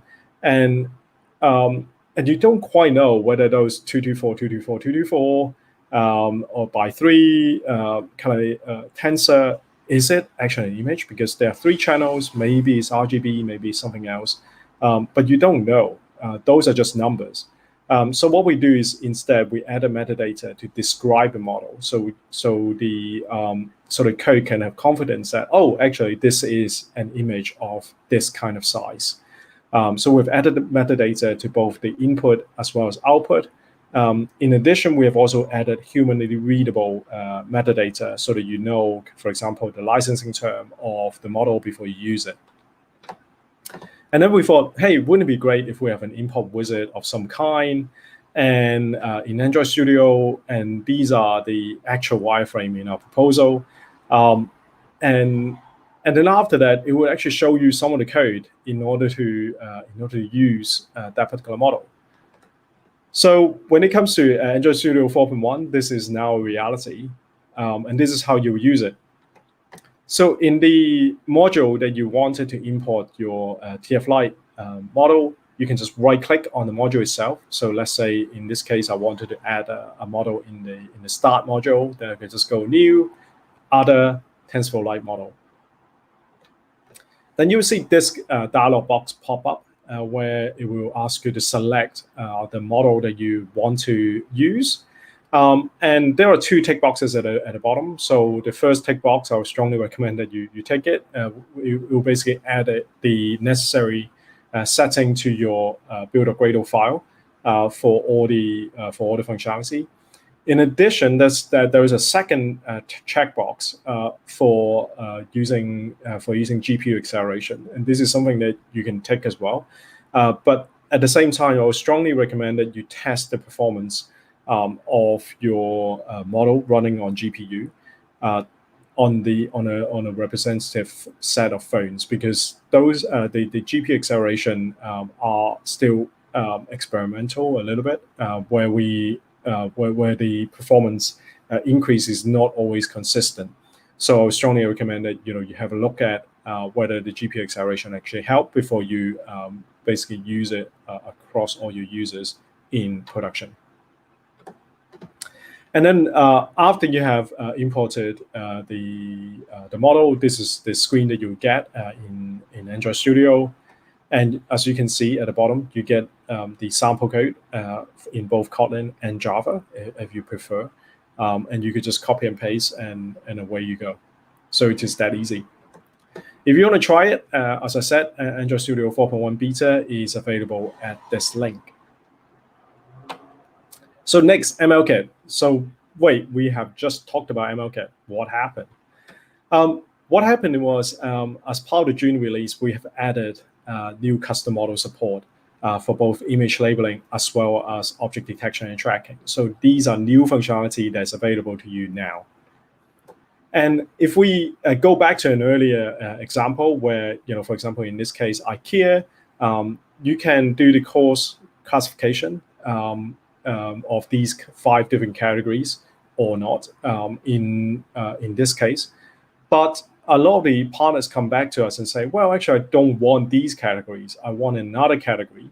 Or alternatively, maybe our model is definitely not perfect, and maybe we do a bad job in terms of classifying your particular goods. So let's say you are a sports or maybe even formal wear kind of fashion designer, and let's say our fashion goods model is not good enough for you.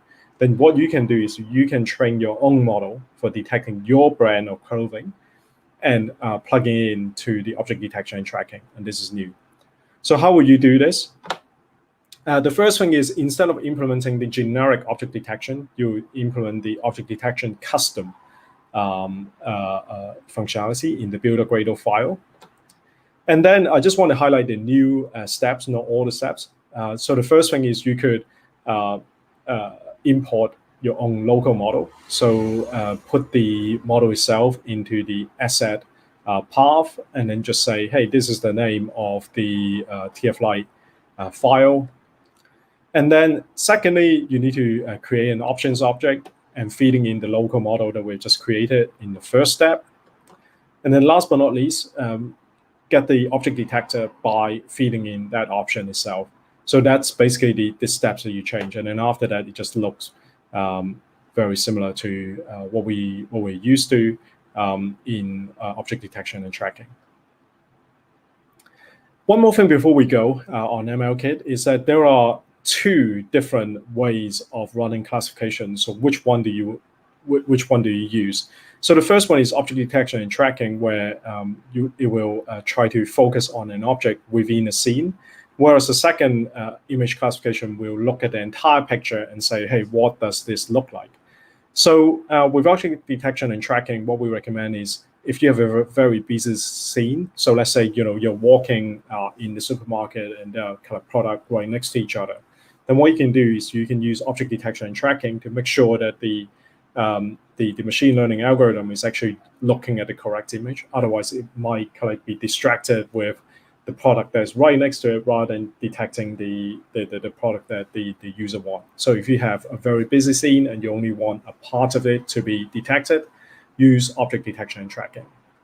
On the other hand, if you have a scene, let's say a landmark that you want to detect, which essentially will take the entire screen, then we'll recommend that you use image classification and labeling by feeding in the entire image into the algorithm, and then it will get and then we'll basically do the processing correctly.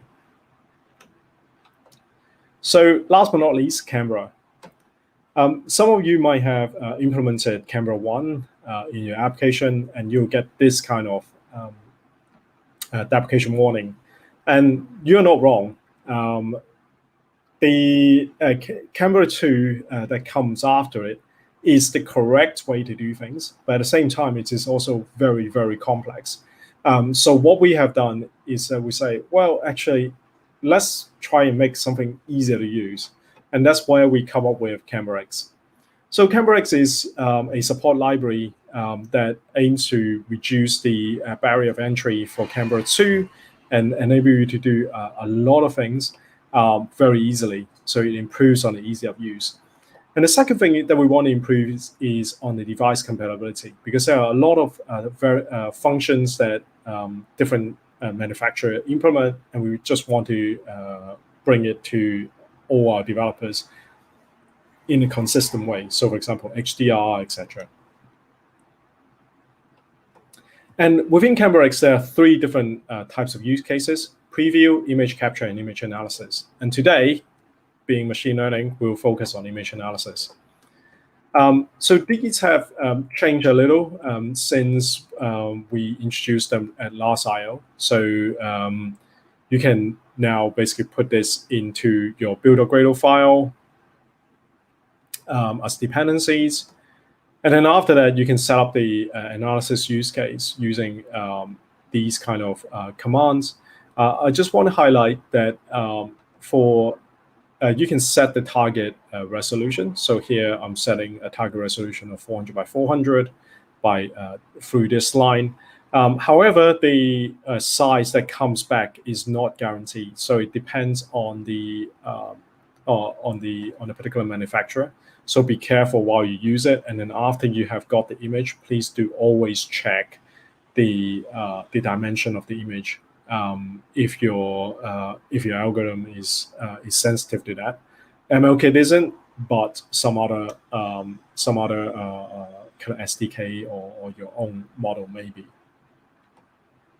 Another thing that I want to highlight is this image strategy keep only latest. So there are 2 ways to deal with image analysis in machine learning. One is you keep all the frames and just go frame by frame, even if the processing of one frame takes longer than one frame. So let's say you have frames coming in every 16 microseconds, and but your processing takes 30 or 50 microseconds. So what do? Do you just stack them kind of and have a backlog, or do you want to basically jump to the latest image? So with this particular setting strategy, keep only latest, then we jump to the latest image instead of basically building up a backlog of some kind.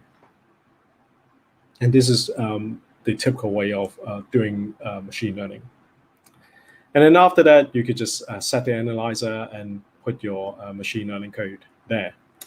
At the end, you will also need to basically close the image itself, and then you're done. One last thing is before you can use this, you need to bind the use case to the life cycle of the activity or fragment that you're building, and that's basically the code for image analysis. And one more thing that I want to highlight is the preview view. So even though that we have got a preview use case, it was still a little bit tricky to use with some of the scaling, etc. So what we've created is something called a preview view, which you can, again, directly put it into your build.gradle file and then update and then just put it into your layout file and say, hey, give me a preview of the scene. And the thing that it will enable you to do is quite remarkable. So there are about 10 lines of code to attach it. I wouldn't go through those. I wouldn't go through these code either, but these are the code that is all that is necessary to implement pinch to zoom. So this is something that is, again, quite difficult to do kind of previously, but now you could just kind of do it with a couple of lines of code, and it looks something like this. Didn't load. Okay, let's come back to that. So this is supposed to show an image of pinch to zoom. To find out more, go to g.co/CameraX. So we have went through design, find a model, build a model, and implement a model. So why is ML design here? Actually, we're not done after we've implemented the model. With machine learning, because of the nature of machine learning, you'll never get 100% kind of accuracy. And as a result, you will always need to try and refine the design in order to really suit the particular situation. So one of the concepts that we don't know, or as developer, we have not really encountered before, is this trade-off between precision and recall. So there are different types of errors, and you can optimize for one or the other. And for this section, I want to use an example of an app that Google have built called Read Aloud to show you exactly basically what we mean by the balance between precision and recall. So with high precision, what we mean is we don't want to classify any false positives. So if the child is saying something that we think or we have an inkling that is incorrect, then we'll mark it as incorrect. So in this case, we demand very, very high standard from the reader. And then the second one is we will capture our high recall is that we will capture some false positives. When a child is saying something, we go, hey, maybe that's not correct, but we'll mark it as correct. That will be the high recall kind of scenario. So which one did the team optimize for? In the end, in this situation, do we aim for high precision where there will be less false positives, or do we aim for a high recall where we allow some false positive to come in? In the end, the team actually went for high recall. And the reason for that is if you could cast your mind back to when you are learning to read, or if you have a child and you're trying to teach them to read, then you would try to be as forgiving as possible and really encourage them to basically go to the next chapter. And as a result, the team say, well, actually, okay, we allow some mistakes into the voice detection, but in a way that will encourage a child to learn. So this is, again, when we are implementing machine learning, we need to think about the human that's in the loop and what you would do as a human being and build it into the experience that you want in machine learning. So to sum up, here are the 4 stages of ML design. So we have designing experience, finding a model, building a model, implementing it, and then going back to design to make sure that that experience are really built for human. And the machine learning algorithm or the experience is what the user expects. And with that, here is a link with more detail on a lot of things I talked about. This is the summary of the 11 weeks of Android, the machine learning week. Go to goo.gle/MLWrap. Okay, and with that, that's the end. Can the organizers come back?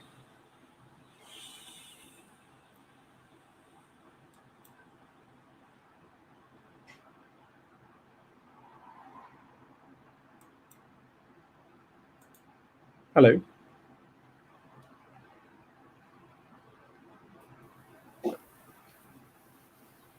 Yes. Hey. I can see that there are some some questions. Can you? Yeah. So, as someone here, I will raise them up to choose. So, can you share your slide? Yeah.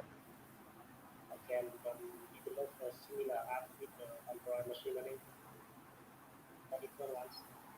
Sorry, your microphone is very weak. Can you speak a little bit louder into the microphone? Yeah, we received 2 questions. Okay. Oh, yeah, actually, I can read this. Can you share your thoughts on Face app? How can I develop a similar app on with Android machine learning? What is the Face app? Sorry. I think they comment about the free apps on the Google Play. That is famous app. The usually famous app with the VDP. So what that was? Is it the a facial recognition kind of app or? Yeah, I'm looking for it.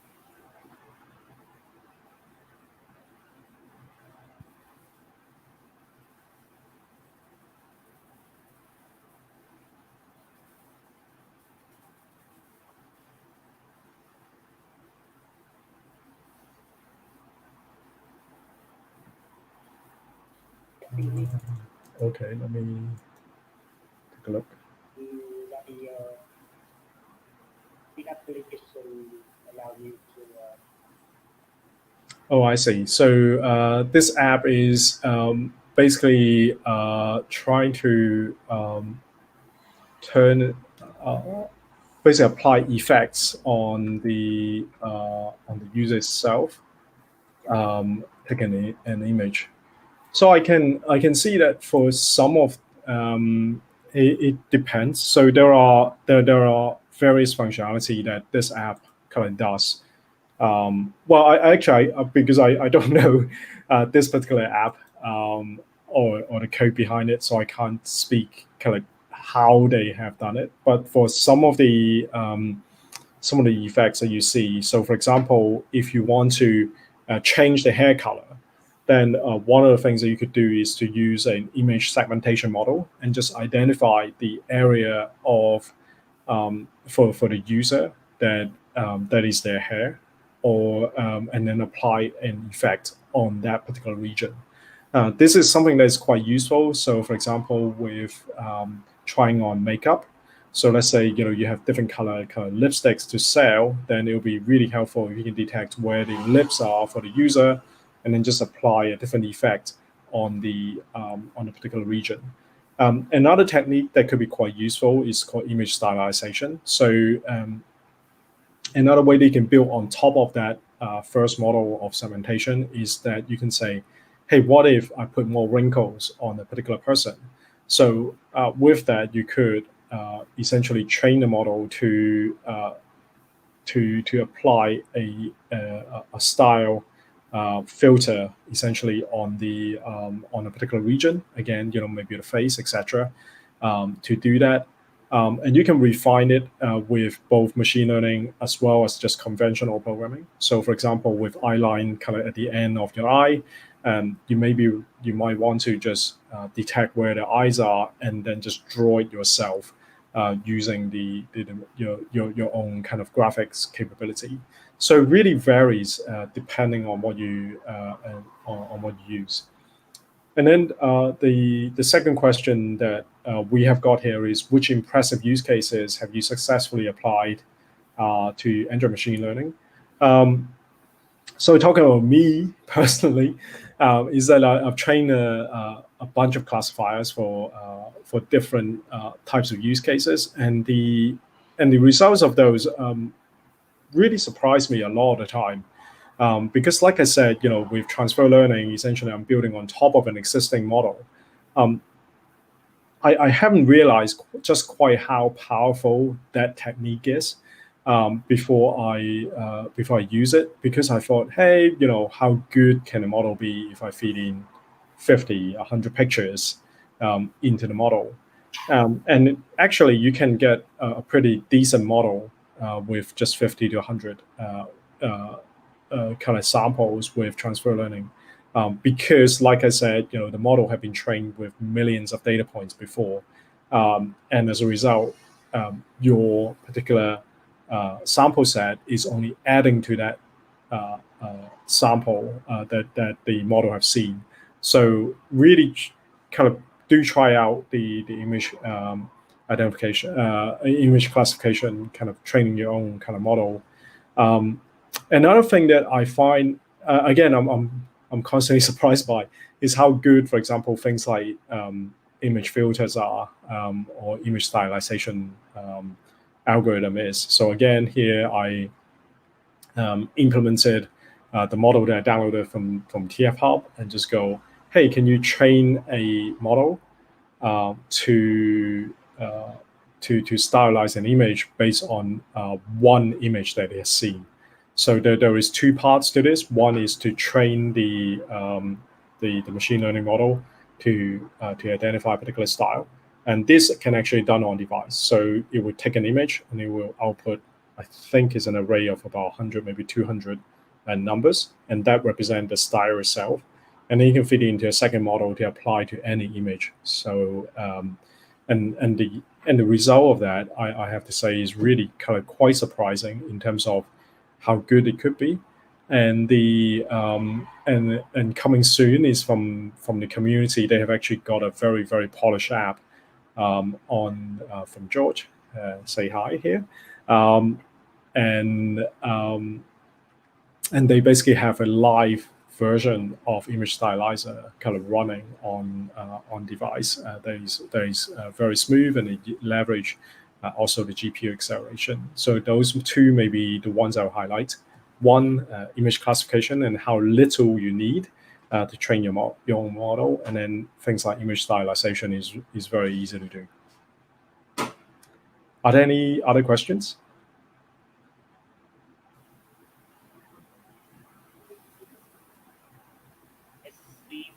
No question, no comment, or any comment, Android machine learning course. Okay, from what I've heard is that there is no more questions, so I will see you next time. I miss Vietnam. Hopefully, I'll be with you guys soon, and stay safe. Bye. Thank you so much for the amazing presentation. See you later with our event. Thank you. Fantastic. Thank you.